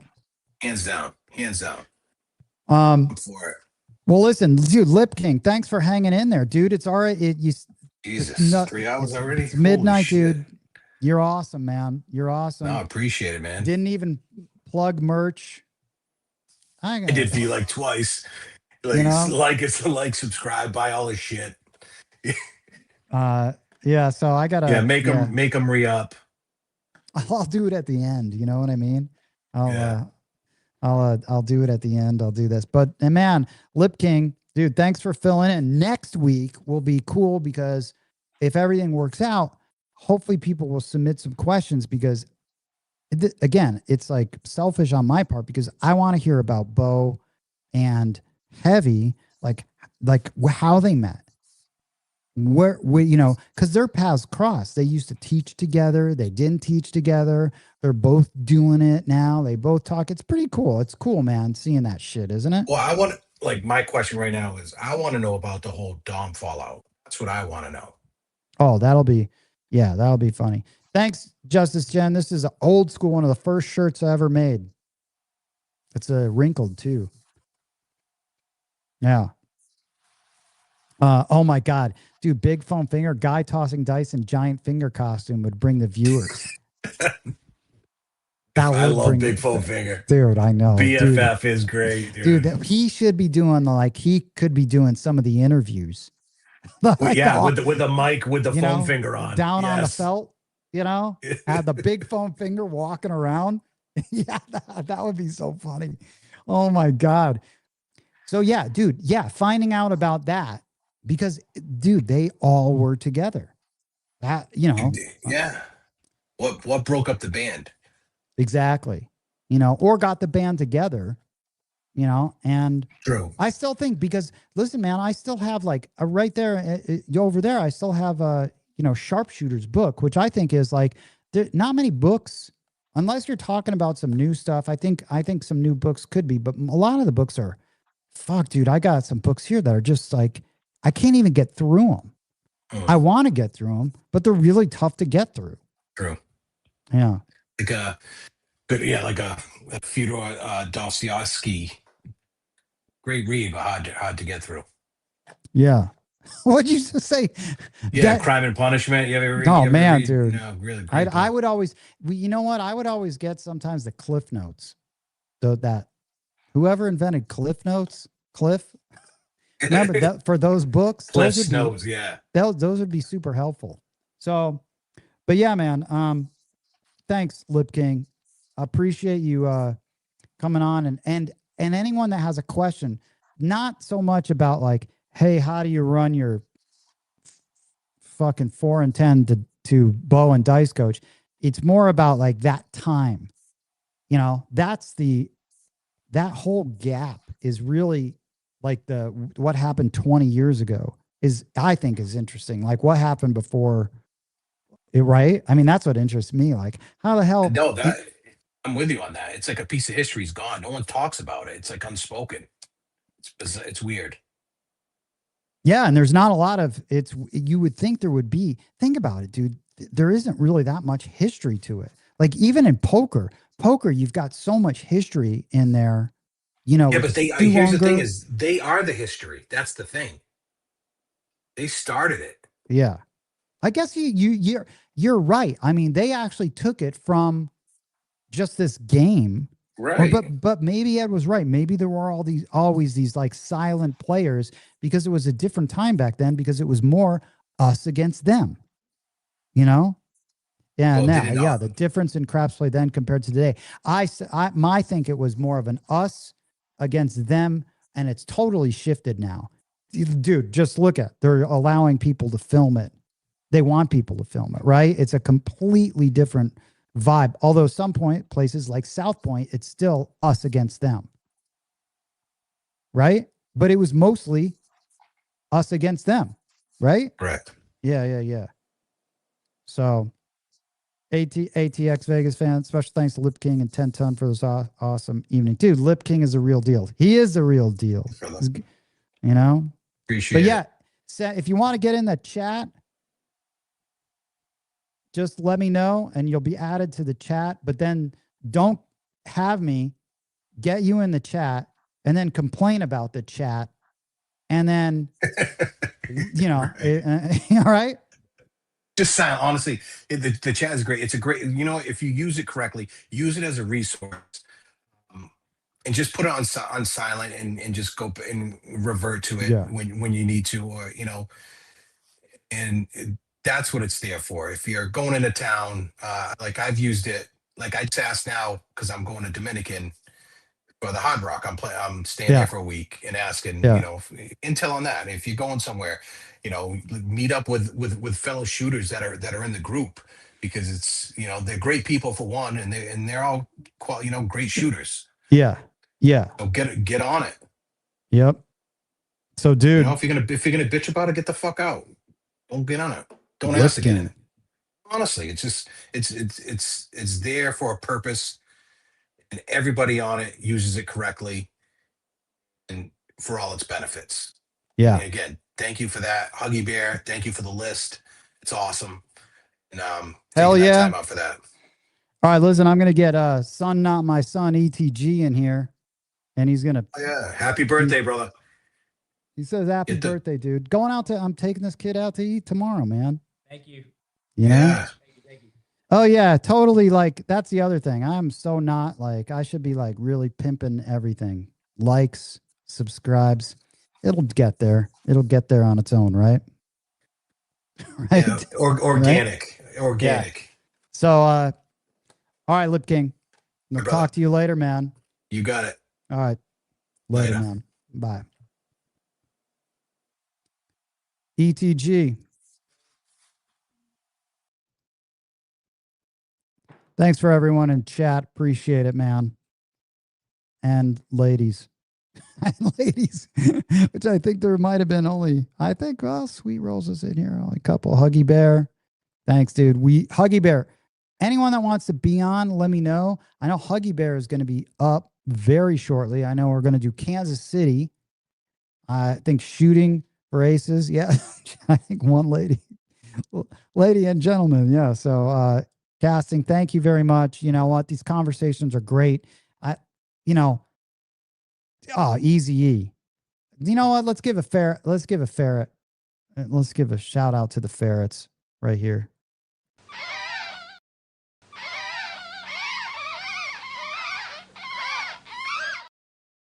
Yeah, all those things are great. Cool Whip. Thank you very much, Cool Whip. Thanks for sticking it out. Appreciate it. You guys are awesome. This is a very good community, and hopefully, I mean, wouldn't it be amazing to have when you show up, a lot of people are playing the game in a way that they're less and less ferrets, and that you're like, oh, okay, cool. This guy knows what he's doing. At least he's at least got something. He's just not a random roller. And you're right. Good luck to everyone that's out here. So who's out here right now? Who's out here? We've got Justice Jen, Toranaga, Chow, Alan G. I guess every single Hawaiian is out here, right? Pretty much. Anyone that wants the introduction to to host at Palms, hit me up.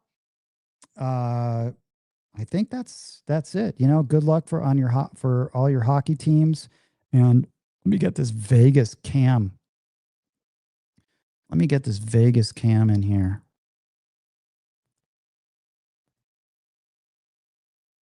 It's nice in Vegas right now.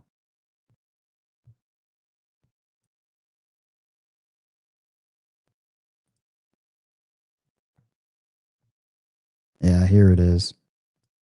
Nice, man. All right. Thanks for sticking around. I think I might as well. Oh, you know what I finally watched? I finally watched the Punch the Monkey stuff, which was actually amazing. Sad Dogs. Yeah, we'll go with some Sad Dogs for sure. Great show. I work nights and this show helps me. Oh, man. What do you do at night? Eddie Money. Dude, look at Eddie Money's avatar. Classic, man. That's good comedy. I'm going to do a little, I want to do the Punch the Monkey one. If you've seen that, it's just like, it's cool. Have you seen Punch the Monkey? Yeah, he was getting like bullied. Yeah, it gets bullied, man. It is it is a sad story. Let's show Punch the Monkey, because we'll just take advantage of Punch the Monkey selling our merch.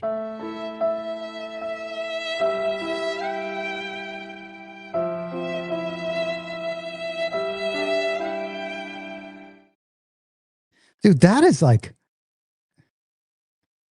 so, I mean, Punch the Monkey is a cute monkey. And we're just really, what are we doing? Are we taking advantage of Punch the Monkey's cuteness? Right? We're taking advantage of his social media appearance. Oh yeah, we're taking advantage of his social media. But yeah.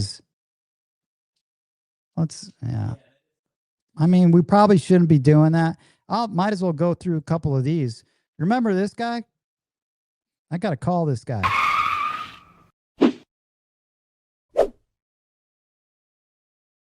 I miss Bump Johnny on the spot, man. Ever since I'm in jail, I haven't seen Bump John since I've gone to jail. Yeah. Oh my God. Good job, 10 Ton. Gonna go back and catch the earlier part of the show. Sweet, man. Vegas Day Tripper, you're awesome. You're awesome, dude. ATX, thank you. Yeah, you got to come out to Vegas, dude, soon. Oh, you work at the post office in Montgomery, Alabama. Jesus, man. One of my best friends worked at the post office in I think it was Lafayette, Louisiana. Yeah, super sad. He needed that friend. I think he's bonded with that, imprinted that like stuffed animal.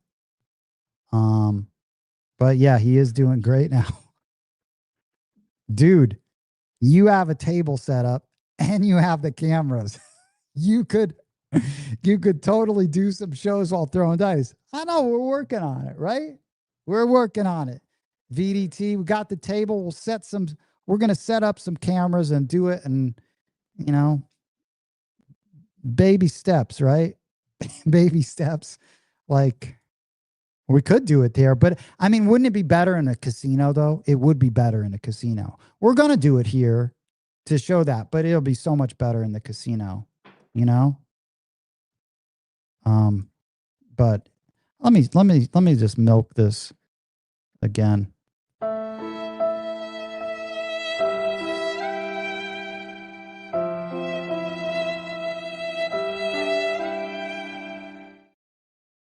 Dude, I saw the other, I think it was yesterday, Punch the Monkey stuffed animal was all dirty.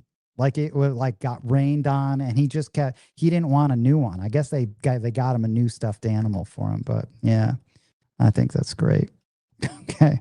And then he said, of course, better on a real table, but you get some practice on how to get the right shots, audio. You are correct, sir. VDT, me and ETG are on it.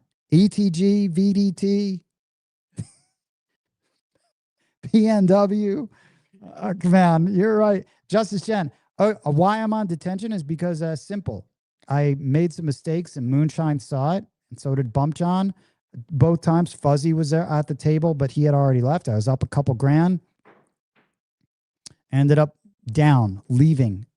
I didn't stop. I kept playing, and then I got frustrated, and then I got stubborn. And then 2 nights, I won the next night a bunch, but then the next night after that, did the same thing. And that's when $50 Ferret came into my life and ruined and upset me. And so that kind of stuff, that's just breakdown and discipline. So 60 days, it's been good. It's been super productive. I missed it. I wish I could go out, especially because Toranaga's here. Yeah, man. ATX says VDT is the man. Can't wait to have a beer with you. ATX, dude, you need to come out here. Man, you need to come out here. You would be a great guy to talk, to run these news things with. Maybe that's what I'll do. I really want to, when we do the weather cam, there's a lot of times I just want to run, through news stories. Sometimes I just want to go through our fucking Instagram feed. I think it would be absolutely hilarious. Like just doing a commentary on that. All right. Goodbye. Yo, my man. I'm going to let you take over.